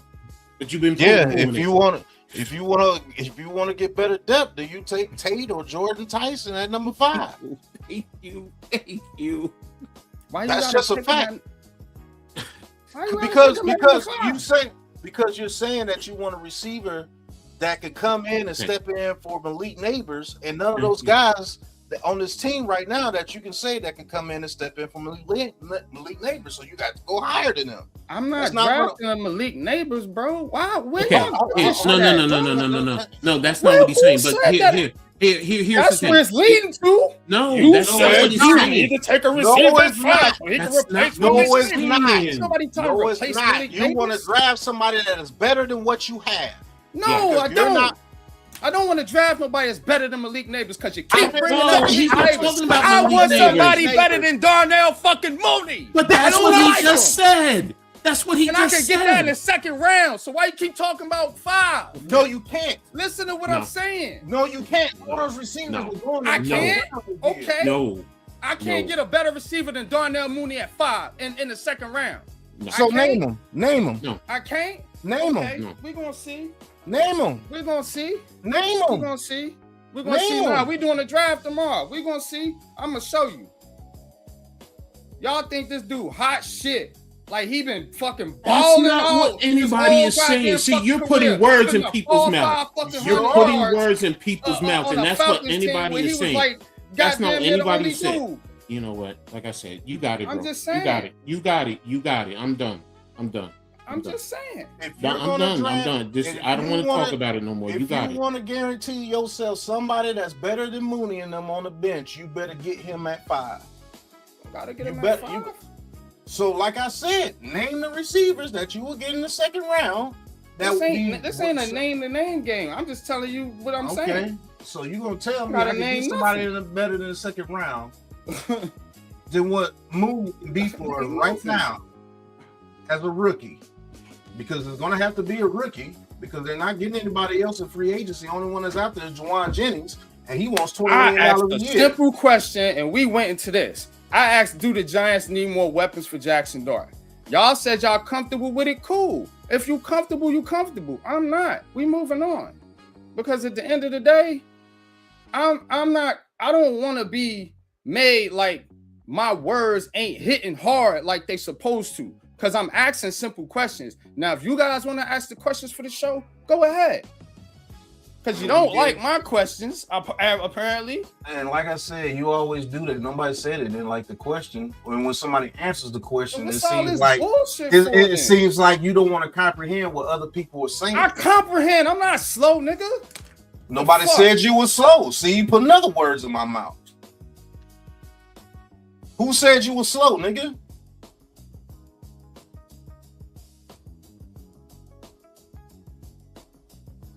My opinion is if you want to get somebody that's better than Mooney, you better take them high. Because most of those receivers are going high in this draft. I guarantee it.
I don't speak foreign languages. You know what I'm saying? So when I'm saying something, like, please, if it's not being understood, then I guess I'm not speaking clear enough. So I must have an issue, or there must be an issue with me, because I don't understand why when I'm saying simple stuff, it's being misinterpreted. I asked a simple question. There was no need to go left field with all this shit every time I ask a simple question, because the question is to be debated, but there's not no debate if we can't have a discussion and understanding what we talking about. So Darnell Mooney was not on the screen, bro. There was nothing. This Darnell Mooney thing is like almost something of a thing here. It's about we can discuss whether they have enough weapons or not and move on. But we want to talk about routes and Darnell Mooney and shit. That's the shit that be getting me. It's like, where is this coming from? It's like you think I don't understand that Darnell Mooney played in Chicago and I don't watch his route running and all this. It's like you think I don't get it. That's why I'm like, what? Why you keep explaining shit to me that I don't understand, that I already understand? So when you ask us a question, are you comfortable with the weapons? And we say, yeah, because I believe Darnell Mooney can come in and do this, and he can do this very well, and I'm comfortable with that. That's an issue? No, the issue is you telling me. Hold on. Or an issue is when you say, hey, I want to get depth on the team because if Malik Neighbors goes down, I want pretty much what you're saying is you want somebody better than Darnell Mooney. That's not what I'm saying, bro. So what are you saying right there? It. So pretty much what you're saying. So you're saying on screen that you are putting words in my mouth. Pretty much what you're saying is you literally said you are not comfortable with the Darnell Mooney being your number 2, correct? The thing we got misinterpreted at, if I could say something, was y'all kept saying that we need to take somebody at 5. No. I'm saying that's my opinion, sir. If you want to get somebody better than Mooney as your number 2, just in case Malik Neighbors go down, because you tried to say, why am I trying to draft somebody to beat Malik? I didn't say that. I said just in case he goes down. Trying to say. No, I was not. Why would I try to say draft somebody that can beat Malik Neighbors? And I know what Malik Neighbors is. NYG, you looking to replace Malik Neighbors? No, I'm not. Literally, what we said is if you're not comfortable with Darnell Mooney as being your number 2, especially if Malik Neighbors goes down, my opinion is you're gonna have to take somebody high. That's exactly what I said. And I'm saying you don't. Then that's it. That's an opinion. Other people have right to have their opinions too, and I'm telling you, most of those top receivers that will give you more than what Darnell Mooney can give you right now, as a rookie coming in, you're gonna have to take somebody high. You're not gonna be able to get somebody in the 3rd or 4th round. We don't even have a 3rd round pick, and we still gotta get guards, and we only have 1 4th round pick. Darnell Mooney put up 443 yards for the Falcons last year and 1 touchdown. And he got hurt. Now look what he did before that. Hear none of your excuses, look bro. What he did before that season. Look what he did before that season when he played. Look what he did before that season when he played. Look what he did in Chicago when he played. Got over 1,000 yards.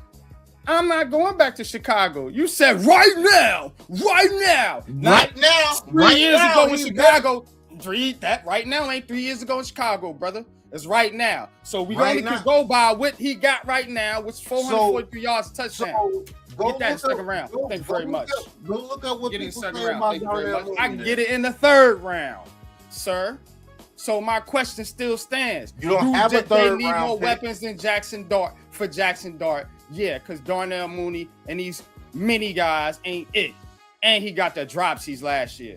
6.1%, 6.9%. I can get that in the second round. I mean, you don't need to pick at number 5. See, that's the bullshit. And I would never say that. To pick somebody at 5 to replace Malik Neighbors. Hell no. I never What I said look that like? either. Nobody ever said that either. But you said That's what you were trying to say, though, No, bro. it was not. Yes, you was. No, it was not. Okay. Why would I want to replace I'm Malik crazy Neighbors then. with a draft pick? You literally said that shit before I even got out what I was saying. Literally did that. Why would I want to draft somebody and say to replace Malik Neighbors? That doesn't even make any sense. You said I said it. That's No, the problem. When did I say you wanted to draft You was somebody to trying to replace say, Malik Neighbors? well, I if you was need, not. if you want somebody to step in for Neighbors, you're gonna have to take them at 5. Did you not say that? Does that say replace Malik Neighbors, sir? Huh? Does that say replace Malik Neighbors? Stepping in is Stepping stepping in. in. If you It's want somebody, replacing him. if It's you not want, replacing him permanently, but it's replacing him. I said, if you want somebody to come in that could be dope like that, and you won't have super drop off like we did last year. Yeah, I'm taking somebody high. That's a fact. Okay, so you said it. Thank you. I'm not crazy. Shit. But nobody said replace Malik Neighbors. We're talking about if you want to replace somebody and you don't want Mooney to be your number 1. It's exactly what you said.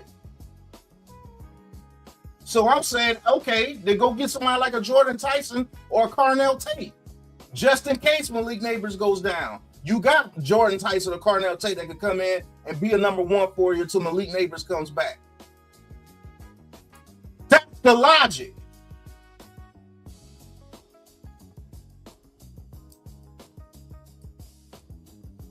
And I'm saying you're not going to get that caliber of a player in the second round because most of those dudes are going to be gone, especially with what you want, a bigger receiver.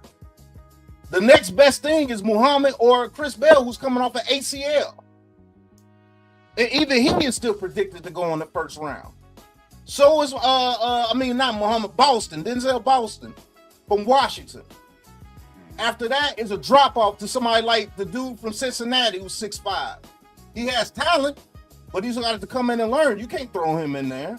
You can't throw Ted Hurst in there. You can't throw Rodgers in there. You can't throw the other dude from Oregon in there. Okay. You can't because they have to come in and develop.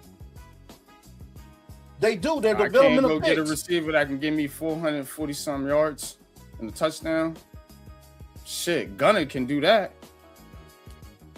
So you're going to base it off a year that the dude got hurt. Okay, cool. So you can say that about Malik Neighbors too, because he got hurt.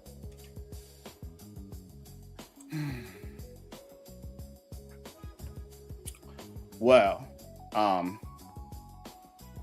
again, I'm not impressed, and we're gonna get to the Jets. Should the Jets take a wide receiver at 5? Or no? Would they pick? No. 16. 16. No, not at 2. We know they're taking Arvell Reese or pass rusher. 16, because I'm hearing Ty Simpson. I'm hearing offensive lineman. I'm hearing possibly a receiver. Do they need to take a receiver at 16? Because the Jets, looking at the Jets roster, let's take a look at the Jets roster here real quick, because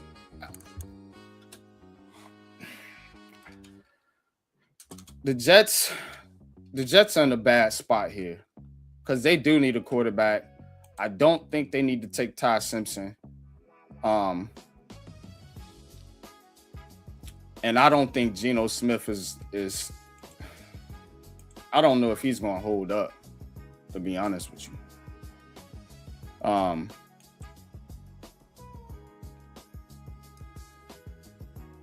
They got Adonai Mitchell. They got Garrett Wilson. They got Isaiah Williams. I like Adonai Mitchell.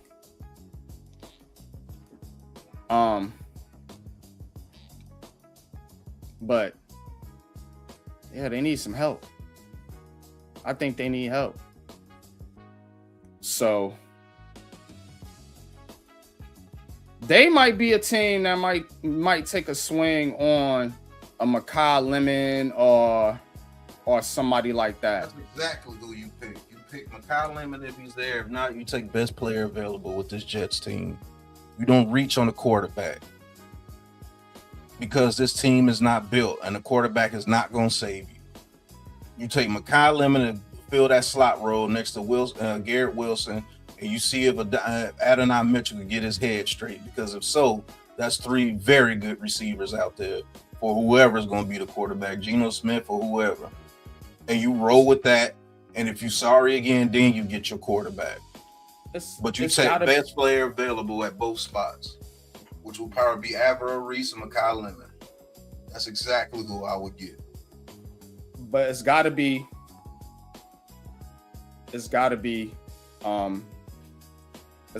Geno Smith, man. So if Geno Smith is there as the quarterback, I mean, you do want to help him out. You don't want to leave him out to dry, and you do want to set up whoever's coming in for the next quarterback as the next quarterback, because here's the thing for the Jets, right? If you're thinking about taking a quarterback next year, what is this quarterback coming into? What situation is he coming into? So you want to set him up as best you can, with this draft, and then of course the draft next year, however you work it out. So I do think you can consider it. I don't think it's a slam dunk that they should take a receiver, but I do think you should consider it, because again, you're not really building this thing for Geno Smith per se. He's only going to be here for the short term. You building this roster out for your next quarterback, and you don't want him to come into a situation bare bones like Cam Ward or somebody had to come into last year. So that's how I look at it. I think that should be an option for the Jets. But what y'all got? Don't bring Ty Simpson into a situation like this, especially if you're not sold on this dude being a top quarterback. Because if you were, you would take him at 2. So if he's going to reach 16, a lot of people are not really sold on that guy like that. You wait till you really sold on your guy. You take best people available in this draft because you got to build your team back up. You lost all your defense, so I pretty much guarantee they're probably going to take Averill Reese at 2. And if somebody like Mikal Lemon is at 16, like I said, you can put him right there in the slot over Isaiah Williams and be straight with Mitchell, Wilson, and Mikal Lemon right there. And if you protect Geno Smith, get you a guard or somebody in the second round if you don't feel that good about your lineman. But I think Dylan Parham is cool. Fashano is cool. Tippmann is cool. Mimbu is cool. And Josh Myers was actually cool at center. So I think you got a decent offensive line and not trash. So if they can protect Geno Smith and you got those 3 guys out there and you brought Breece Hall back with Braylon Allen, you run the ball and get the ball to those receivers in certain situations and see where you go. And your defense is going to have to step up again because you got rid of both Williams brothers. You got rid of Gardner, but you brought back old man from the Saints. He's still good. He's like immortal. That dude can still play. So you use those picks and draft best player available when you got multiple draft picks in the first round, especially if you're not sold on freaking Ty Simpson, because if you were, you would be taking him at 2. You got to go best player available. like I said, you're gonna be bringing this in. You're gonna be bringing this. This is gonna be for the next quarterback. You're gonna be building this out for, right? Yep.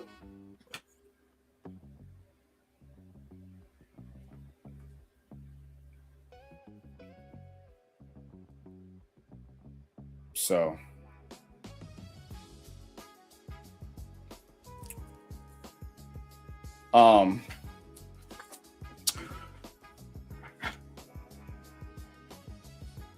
Yeah, I don't.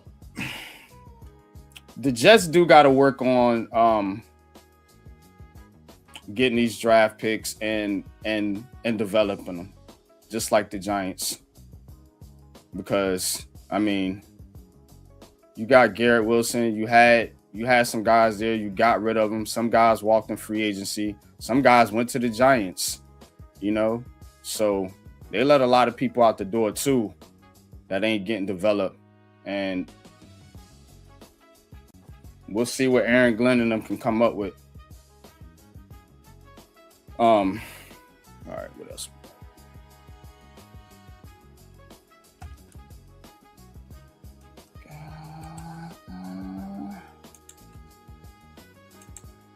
All right, we're gonna check on the Yankee game. Yo, don't I get a say in the conversation? Yeah, go ahead, coach. I was waiting for you to talk. You two were talking. Nah, go ahead, jump in. Shit. That's why I was looking. That's why I stayed quiet. I was like, all right, he gonna say something? What? You two were just talking, and I was just waiting. Nah, go ahead. Go ahead, coach. As far as the Jets, it's 16. Personally, I don't have an issue if they feel Ty Simpson feel like taking him. I look at him, other than the injury, he was projected to be the number one quarterback. He really was. And he has all the tools. Now, if you're saying you don't want to come in here and throw him to the wolves, okay, I get it. Realistically, I think he's probably going to end up at Pittsburgh, but I think that would probably be the best spot for him. But I don't have an issue if the Jets take him. Now, taking a receiver, good thing to do. I get it. Makes sense also. So I could see it both ways. But as far as Simpson, I could see if you feel like you can bring him here, let him sit for a year, and then develop him. Because remember, wasn't that what the Giants were supposed to do with Dart? Yeah. You were supposed to sit him for a year, even if team was bad. You got Geno, so exactly. So that's if the you quality starting quarterback, or at least you think so. You know. So it now, like Pat said, now if you don't believe in him, different story.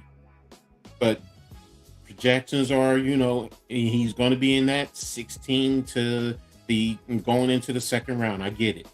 Now your evaluation, his medicals, all of that, but he can make all the throws. He's proven that already. And playing in the SEC. So it's not like he had, now if you want to say he hasn't played many years, okay, I won't debate that. But in terms of talent, he has the talent. Nah, I like Ty Simpson. I did a video on him. I just don't like this situation for him with the Jets. That's you know what fair. I'm saying?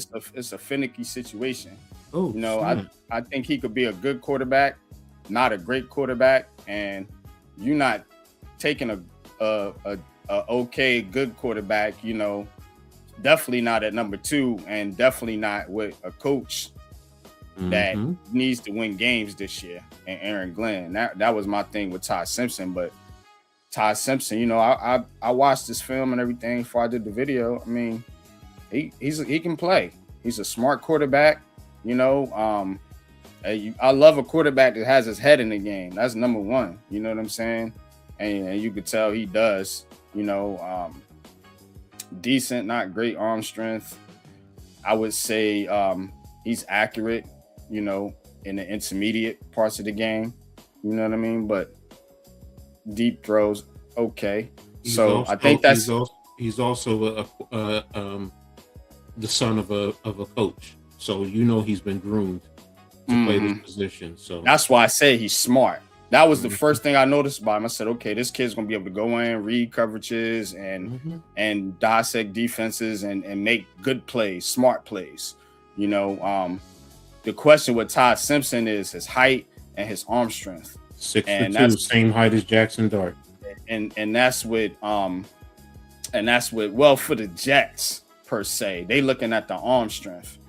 You know what I'm saying? Because of the and it's just mostly on the deep ball accuracy. I think Pat pointed it out a little bit last year with Dart, how the ball kind of fluttered a little bit when it got real windy out there at MetLife. So those are some questions. But even still, man, Chad Pennington played. He had a noodle, bro. You know what I'm saying? But it's just rich for Aaron Glenn, this coaching staff, and for the Jets in this situation. That's fair. Yankees 7-0 over the Giants. It is a final. Aaron Judge 0 for 5, 4 strikeouts. Yeah. He's gonna get ripped. Well, the team won, so I don't care. You know what I mean? I care about the team winning. Max Fried looked good. So that's a good sign. They won big. They won on the road, so that's also another good thing. So yeah, I'm with you. And the Giants are a good team. The San Francisco Giants are a good team. They're not a terrible team. So a decent win for the Yankees there. Of course, you see people be hating on the Yankees.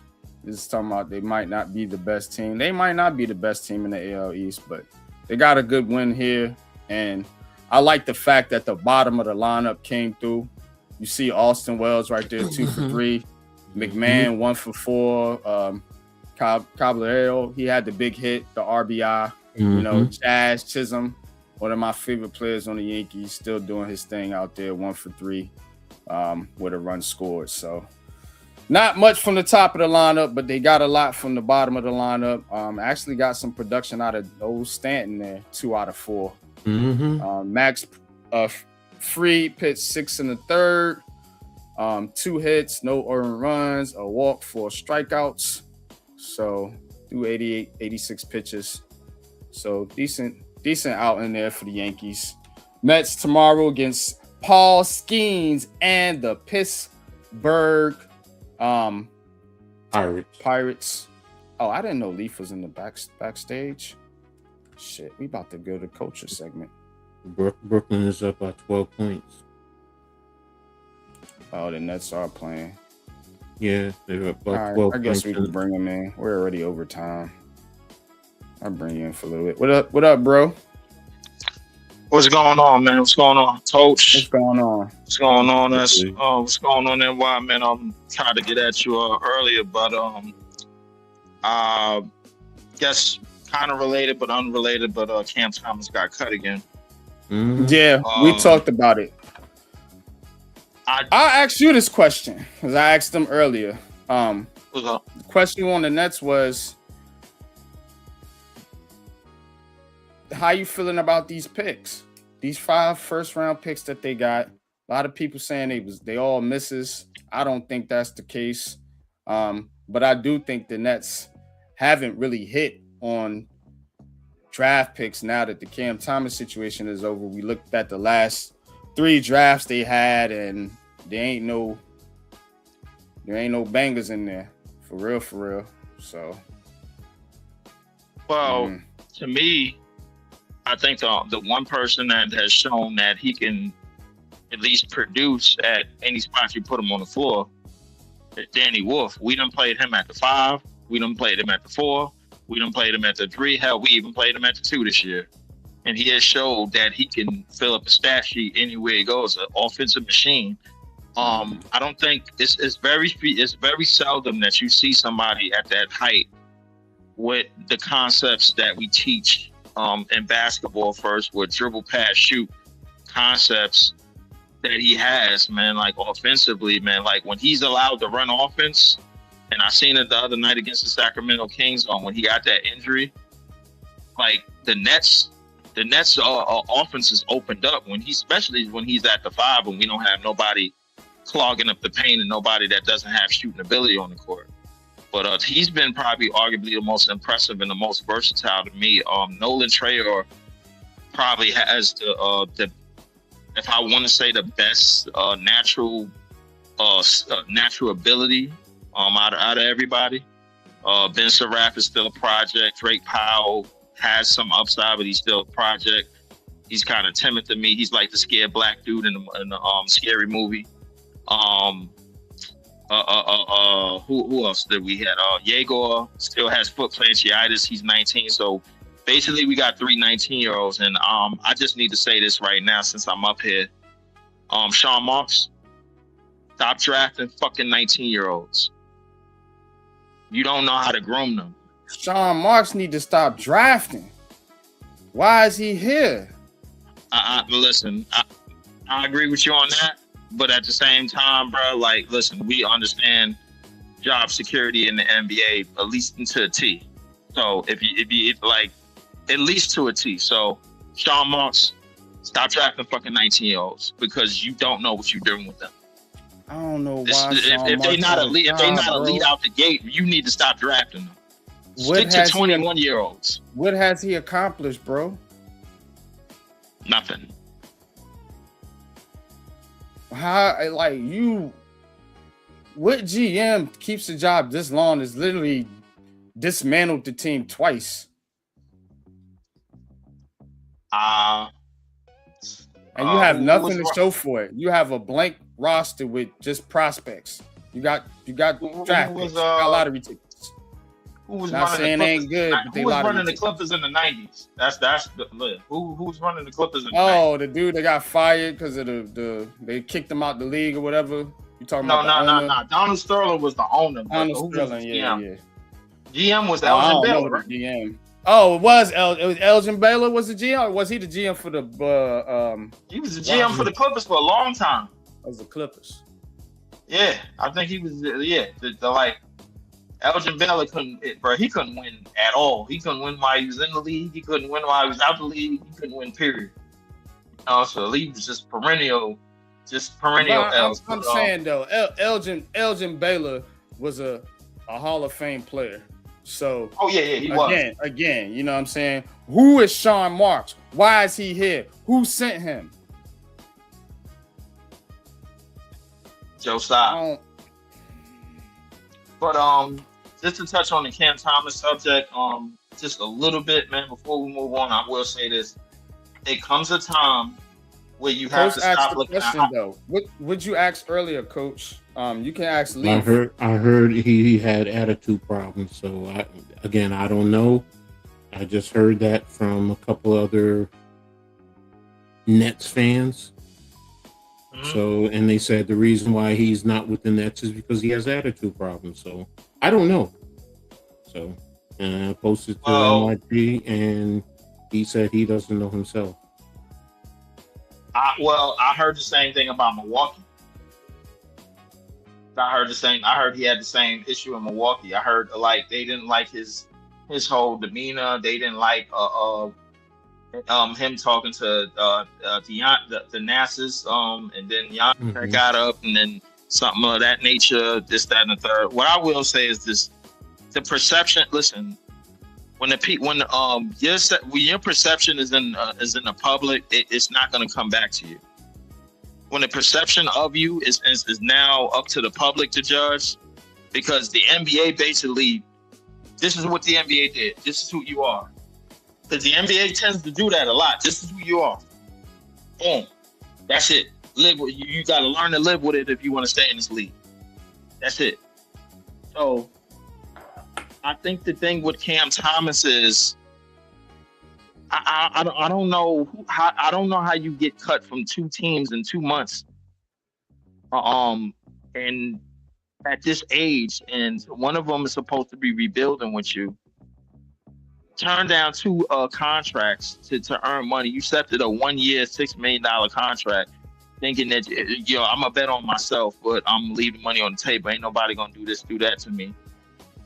To me, it seemed like he's stuck in his own ways. But I don't know, man. I like, but there comes a time where you have to stop looking at highlights and look deep within and actually see what is really going on, because stuff like this don't just happen.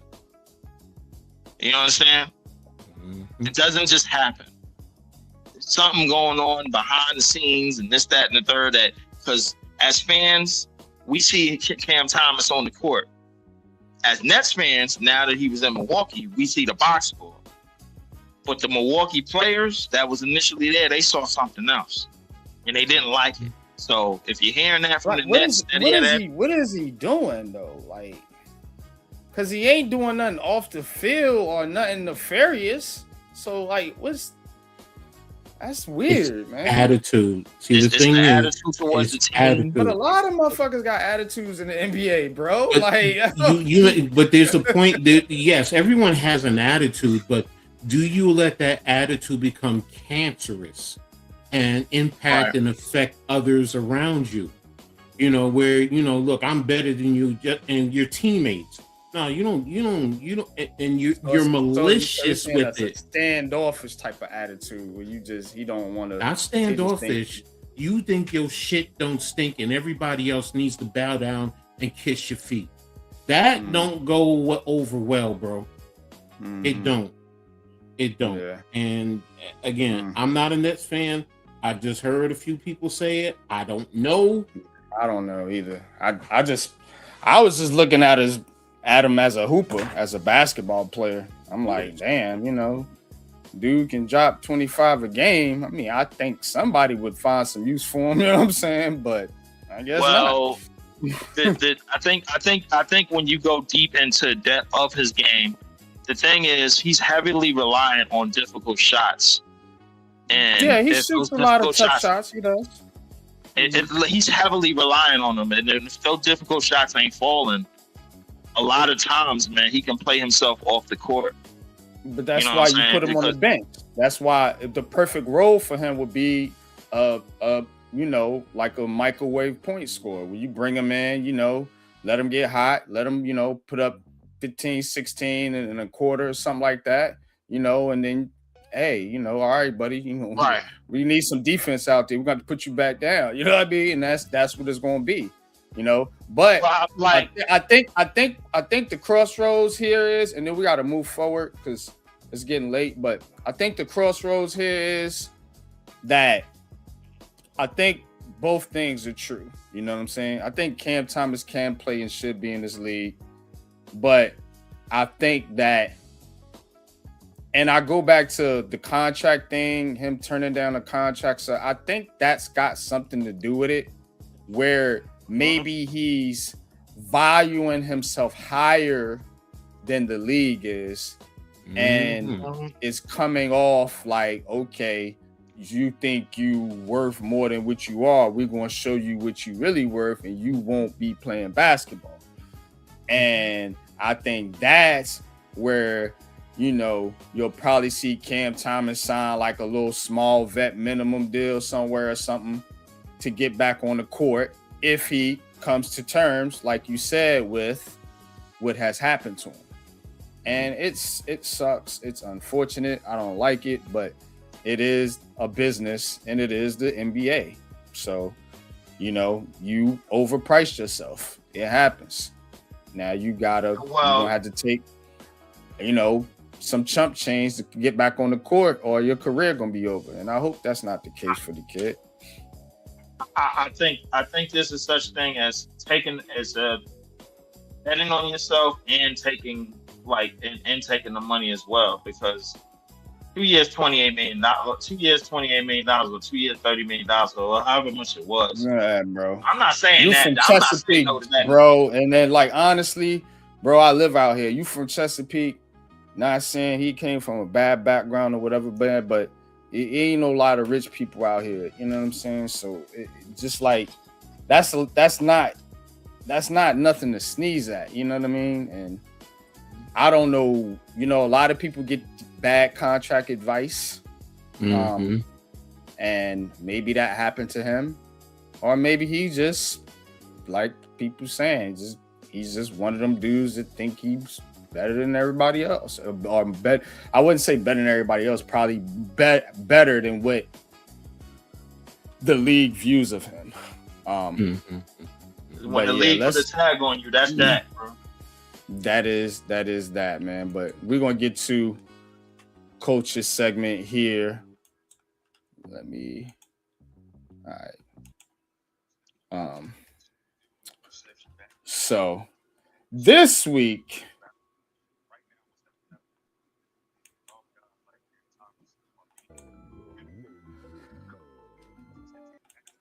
we gotta hit the beat, man.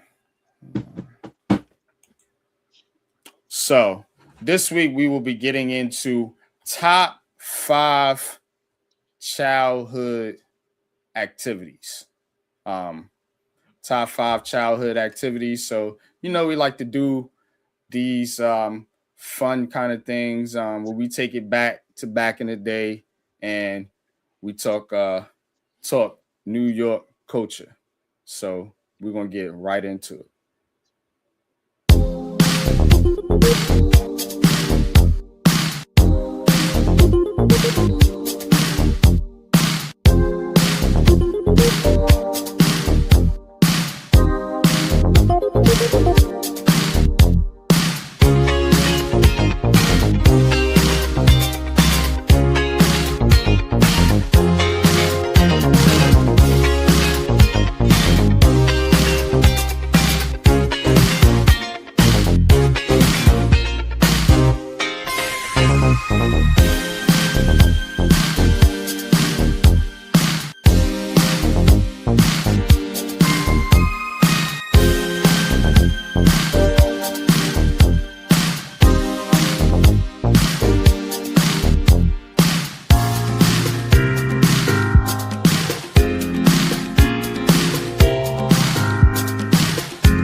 All right, let's get into it, man.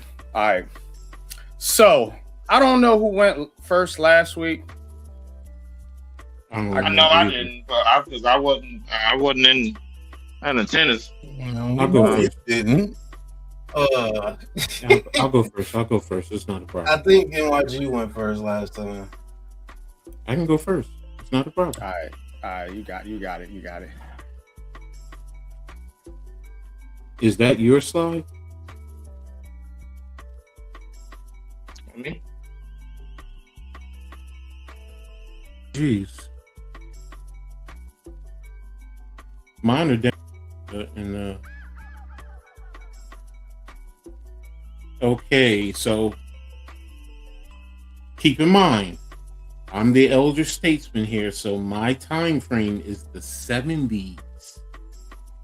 All right, and this is what we used to do back in Plainfield, New Jersey. Queen City, stand up. Coming in at number 5. Number 5. What more can you say? Double Dutch, man. I mean, the girls were out there doing it. Guys would go in there and jump in and try. I mean, my big fat self was even trying it. And it just, and you had, in where we lived at, we had what we called a main strip to the main roadway. And then we had like 6 off of them. They were dead ends, not cul-de-sacs, dead ends. So, but everybody always met in one location, and you would have probably about 20, 25 kids out there doing double dutch, trying to get it on, having a good time. So there you have it, coming in at number 5. Coming in at number 4. Number 4. Wiffle ball. All right. So everyone, we played baseball. We did all those other sports. But it was always the wiffle ball. You know, it was the little white ball that had the slits in it, and it was slow coming, and then you had the bat, and it was always somebody getting struck out.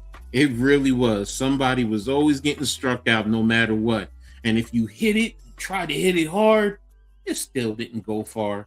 But it was always fun, and you always had teams. We always had full teams out there. So, and it was a joy doing that, man.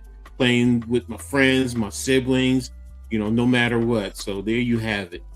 Coming in at number 3. Number 3. I think every kid who played this, even in school, whatever.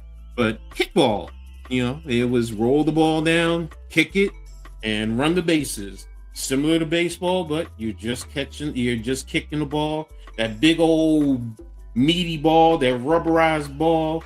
No matter what, you're going after it, trying to catch it. Some people just, no matter what, they couldn't. But there you have it, playing the kickball, and being that we were on the street, so you use whatever for bases, whether it's manhole covers, you got a can that you put at first base up against the curb, whatever, man. You just had a good time playing kickball. Coming in at number 2. Number 2. Dodgeball, man. Played it in school, played it in the street, no matter what. It's always, as I put up there, pow, boom, getting smacked up with that rubber ball, man, no matter what. But everyone was out there, and didn't matter how young, how old. You had older kids, getting in there, smacking up those young kids. You want to play with the big kids, but you're going to get smacked up. But there you have it. That's one of the best childhood activities, because it was everywhere. Coming in at number 1.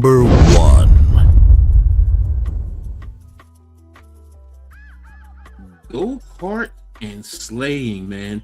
Just like I said, on the street, we had the little blocks with the main strip, and at the very top, there was always it always would go up, and we were out there sleighing in the snow, and during the go-karts, you come down, and the thing that we would always try and do, we would try to go all the way up to the 6th block, which is where the block that I lived on before you got to the main road. But you're there, and you're in your go-kart, trying to shake it and move it to get those extra inches. And it was a long ride. So, but you really tried, no matter what. Build your go-karts, getting different tires and having your parents help you out. But then you get it built right, and you're going and having a good time. There you have it. That's number 1. I also gave you a little couple of honorable mentions, so throw those up for me real quick. Hopscotch, freeze tag, regular tag, and red light, green light. Now, we all remember some of those, so those are my honorable mentions. So those are all my childhood kid activities, man. Great times back in the day. So that's it. Back to you guys.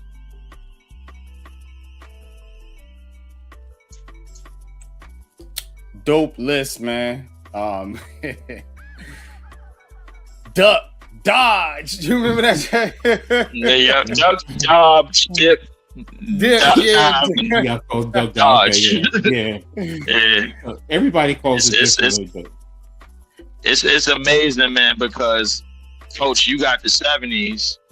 Pop, you got the 80s, and of course I got the 90s. You know what I'm saying? So it's like, for those of y'all that's watching, that's 3 different decades of childhood, and it's 3 different things, man. Pop, I know you. I NYG, bro. I know you got some stuff in the 80s, man. That I probably ran through the 90s at some point, man. But like in the 90s, I would say, I don't want to boast and brag about it, but I was probably a part of the last group of kids that was able to go outside and play in the street, and that was probably the last generation of it, because once online and internet came out, it was a wrap.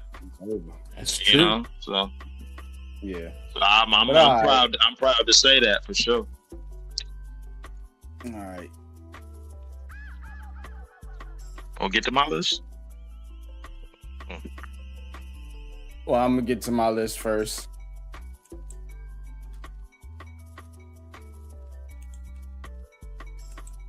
All right. So top 5 childhood activities, man. Let's start off with number 5. Number 5. Stick ball. Much like wiffle ball that coach played. We played with a stick. A stick, and it could be a handball, a tennis ball, or something like that, small, not always necessarily a baseball. We didn't have that stuff. We would get a 2x4 or a broom handle, mop handle, or anything like that, man. And like you see there, you draw out the bases and just like baseball, you know what I'm saying? Batter up. You know what I'm saying? But we had a blast, man, playing stickball, man. Because we didn't necessarily have all the little, equipment and in the fields and stuff. There were baseball fields, but we ain't have access to them. But anyway, stickball coming in at number 5. At number 4. Number 4. Yeah, man. Slap boxing. Yeah, slap boxing. We used to always slap box. Then again, this is hood stuff because of lack of equipment. When you growing up in the areas I grew up in, you didn't have all this fancy stuff, or you couldn't pay the money to go to a gym or anything like that. So we just went out in the streets. And this was just a way for dudes to get their aggression out without actually messing your face up. You know what I'm saying? But them joints got intense, and it did lead to fisticuffs sometimes. But for the most part, somebody just slapped shit out you. All right. Number 3. Number 3. All right, relay races, and racing. We was always racing of some sort. You would race to the store, race to the park. You would race up the block. You did sprints. We did relays. We did 100 meters. We did marathons. We did all kind of racing. We was always running from something or somehow. But relay races was big in school in my day. I competed in a lot. I was actually a decent athlete as a youth, believe it or not. But my athletic skills have deteriorated. But I was big into racing, man. I was real fast when I was a kid.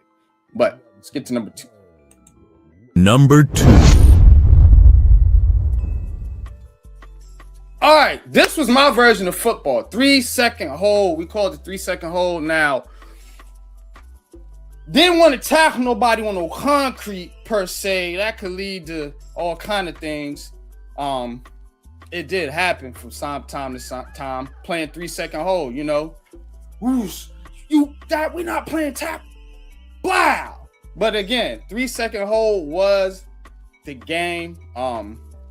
And it was just like football. We played like football, quarterback. A lot of times you would just have an all-time quarterback, somebody that just threw, and everybody else would just play the wide receiver, running back positions and stuff like that. So, but we played 3-second hold because we couldn't tackle, So, yeah, I did play football, but it was this version of it.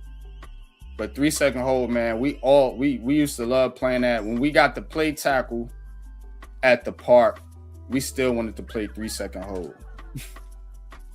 All right, let's get to number 1, man. Number 1.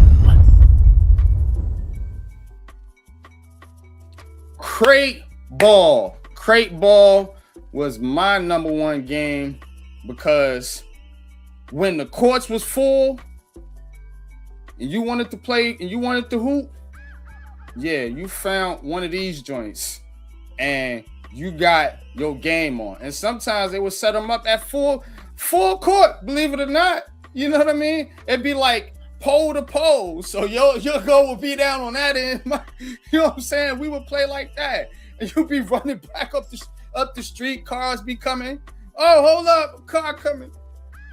But crate ball, you know what I'm saying? I always played basketball. You know, I played hanger ball in the house. We would get a garbage can and shoot in that joint. Anything to play basketball. But crate ball, as I like to call it, was king around there. You know, when you couldn't get on the court. When we could get on the court, we got on the court. But a lot of times you couldn't. Older cats out there, or they was playing tournaments or whatever. So, got you a crate. And that's my top 5 childhood activities. What you think?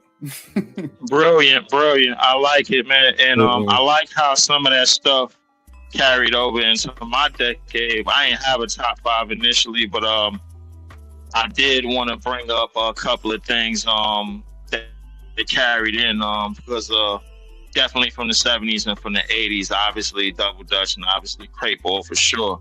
When we played that in the street, this is before the crate challenge shit that they was doing on the internet and all that garbage, man. Like this is before that garbage. But we had Scully, of course, Scully in the street. We had yo-yos in the 90s too. And we used to have a pull-up contest where we pull up, go to the corner, and pull up underneath the lights on the light poles where they had the walk and don't walk signs. And I was so damn small, I used to have to climb up the little whatchamacallit first, the little pint-sized thing first, and then wiggle my way up. And I was literally challenging some of the old heads. I got in trouble for doing that once because some of them dudes was like fresh out of you know what. So like I was literally challenging them, and they wasn't a losing type of gentleman. So I had to cut that short. I got in trouble for that one time. Said that, you don't go down there messing with them. And another thing which that carried on was we had a laundromat at the corner, and it had Street Fighter and Mortal Kombat, which was another one of our things, man. We used to go to the corner and play Street Fighter, Mortal Kombat. This is before online gaming. You know what I'm saying? When you actually had to go somewhere to play somebody, and that was like the first competition. So the 90s, man, I feel proud that Street Fighter and Mortal Kombat I pretty much grew up on. You know, when it first came out, that's where I was. I am extremely disappointed. First and foremost, you gotta include Heads Up 7-Up. I know y'all played that in school when you was little. Yeah. You gotta include Duck Duck Goose. Yeah. Duck Duck Goose. I played that. Hot Potato and all of that. Yep, you gotta include Hot Potato. You gotta include Hide and Seek. Standard. That's why I didn't include it. It's like I was thinking of more like physical activity. Yeah. You know the most physical activity I ever done as a kid was we had contests. We had a Willie the Bike contest. I thought about that. Yeah, I did think about that. That was an honorable mention. And then the last one I would say, before I forget it. Oh my God, horse. Playing basketball horse on the court. Yep. True. You gotta include that one. I can't believe y'all didn't say Duck Duck Goose. Man, that was the stuff. Duck Goose. You had to run around that circle, hurry up and sit in that spot before they get back. And I'm gonna tell you why I didn't say hide and seek. Because hide and seek led to another game. Yeah, hide and go get it. Yeah, exactly. It's like, because I'm gonna have to put that one in. I'm like, no. Got a couple of girlfriends off that game. Yeah, exactly. But yeah, I think I was more in the toy era, man, because we not only had action figures in the bottle and everything like that, and the wrestling figurines and all of that. Yep, But we Manhunt, yep. We also had Legos back in the 90s. And Legos was the stuff. Legos, Smash each other's bases when we were little. When you sleep, smash your base up, be so mad. But yeah, this is dope, man. I love all those little games we used to be able to play as kids, but they don't do that no more, man. And YG, I will say, no one wanted to slap box with me. I was always the biggest one.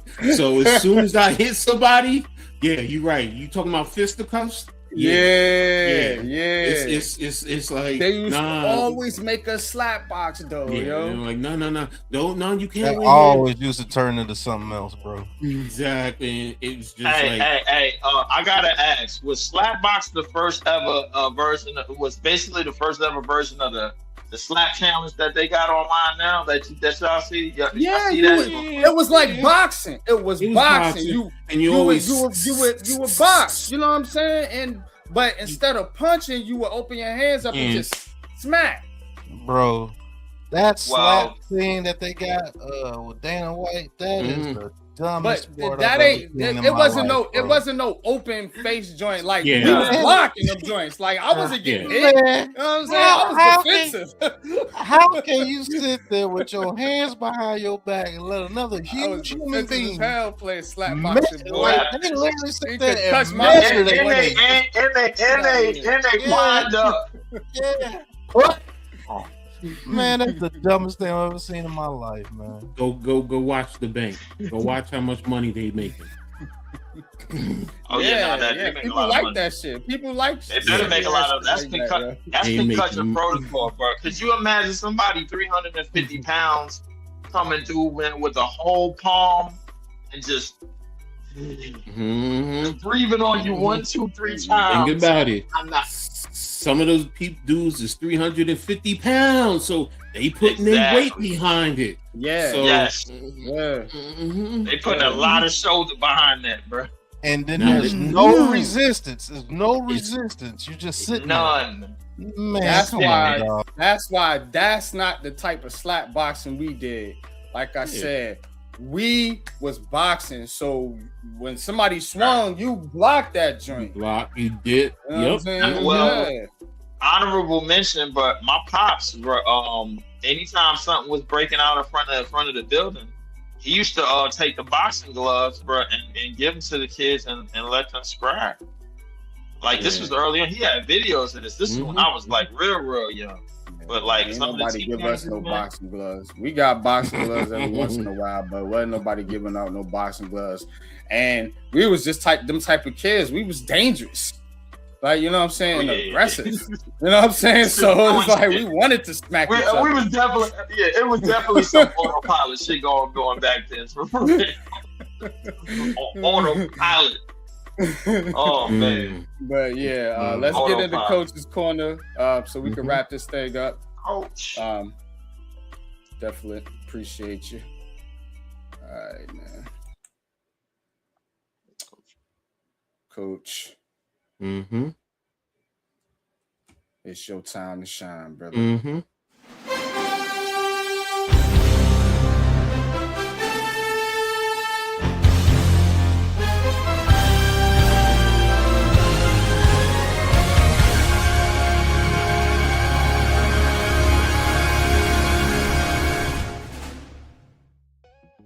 Appreciate everyone for being here and another episode of Coach's Corner. So I'm gonna just dive into it.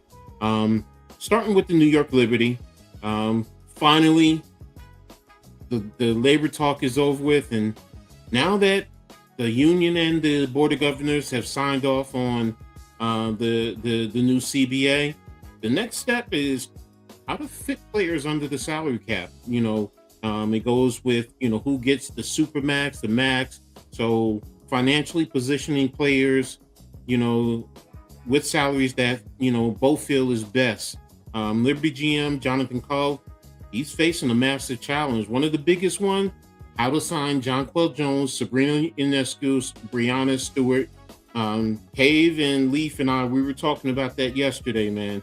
Each is eligible for the Supermax. And the Supermax is $1.4 million. Now, the salary cap is $7 million. So, who's going to decide to take a little bit less, or are they going to go somewhere else? So, there's going to be a lot of salary dynamics going on, for the Liberty and across the league. After figuring out the big three, you have key players, and I mean, you got the expansion draft coming up, and just talk to Leaf about it. I thought it was 6 players you can protect, but now it's only 5.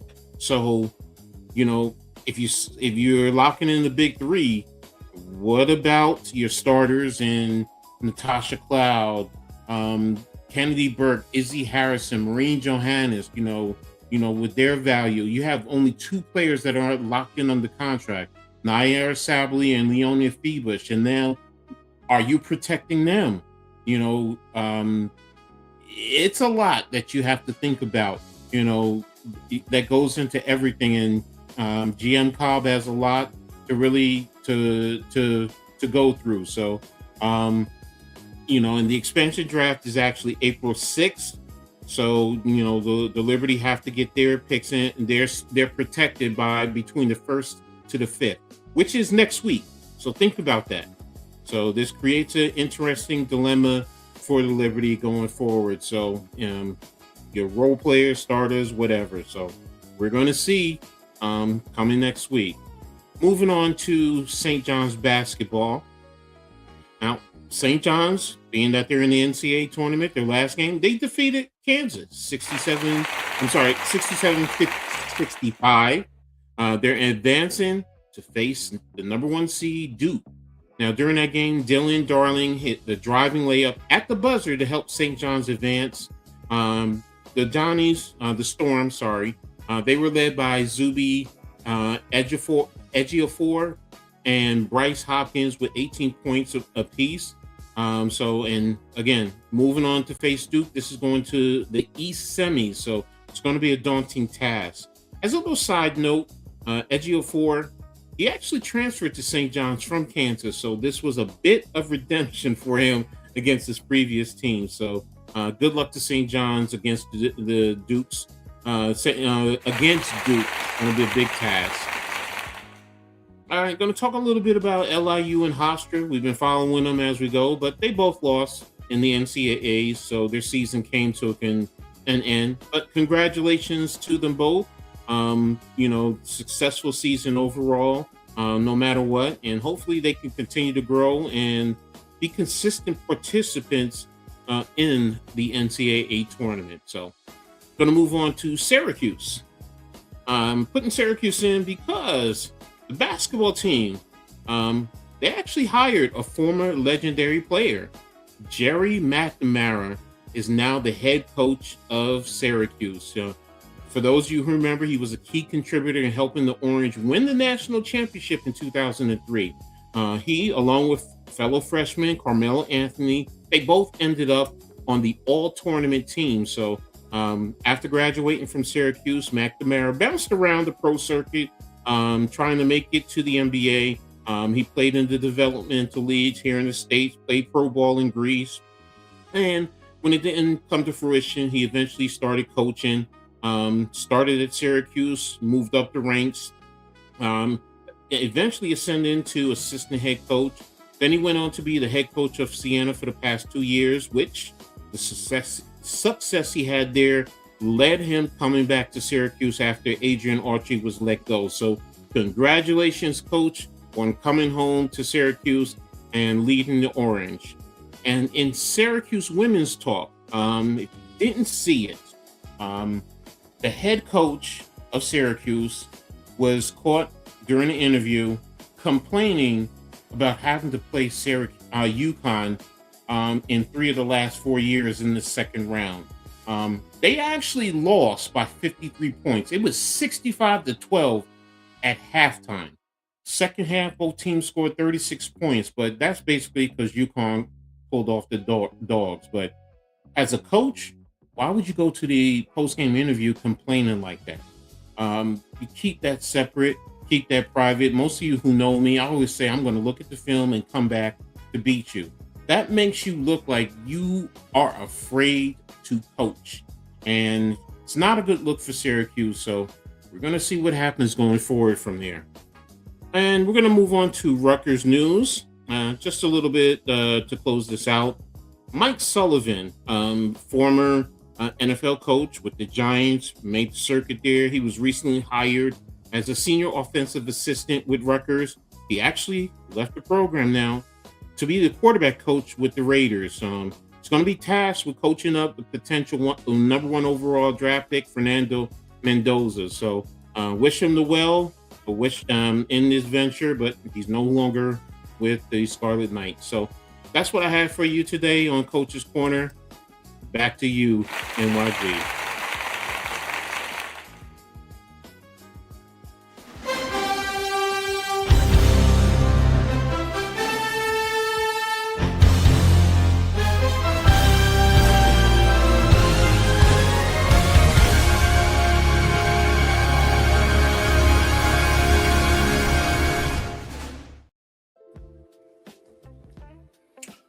All right, man. Good stuff, Coach. Mm-hmm. Hey, that was good. That was good. Syracuse, going with Jerry McNamara. Mm-hmm. So, I was hearing that's was eventually gonna happen anyway. You know, Melo made the push for it because his son Cayenne is up there, so and that's his boy. So exactly, it makes sense. So yeah. So I think that's a decent hire, and I don't mind it. Yeah, exactly. I don't mind that. Good. I was laughing because the Syracuse women's coach.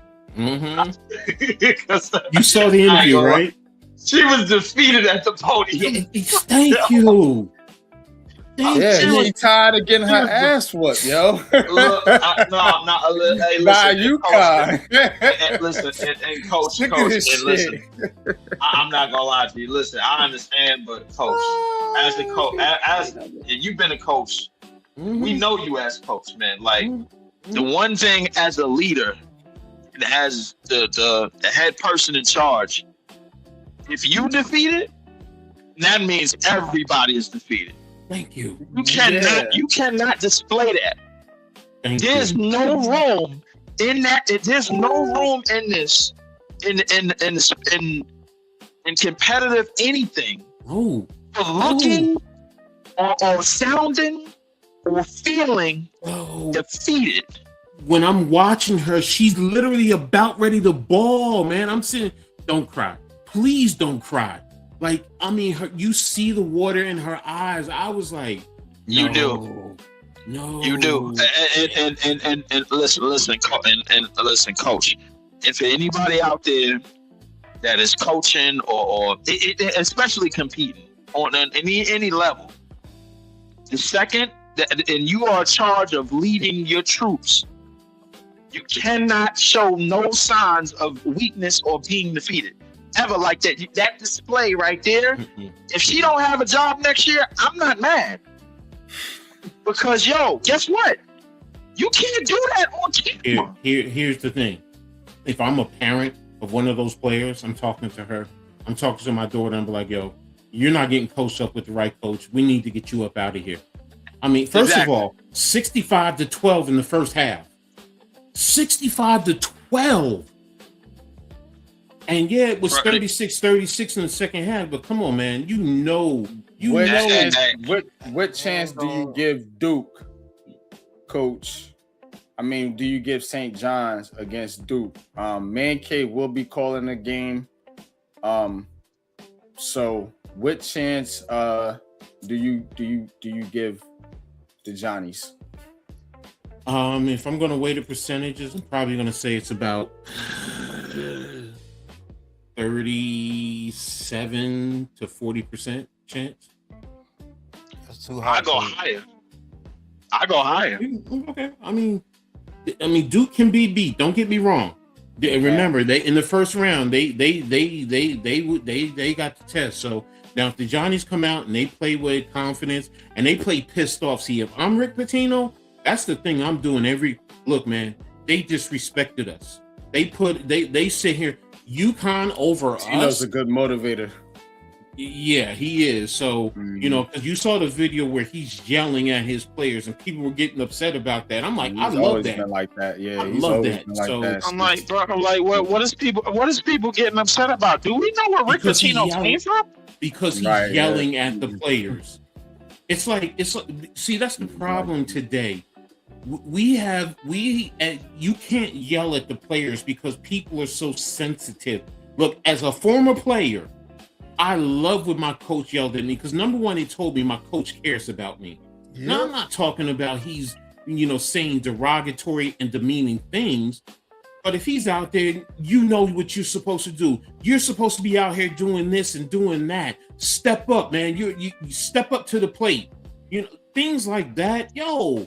As parents, we yell at our kids when we know that they can do better. But we live in an era where if you yell as a coach, the parents, are getting their panties in a bunch. Well, you know what? Here's my saying. I always tell my players this right off the bat when we first meet. I'm a passionate coach.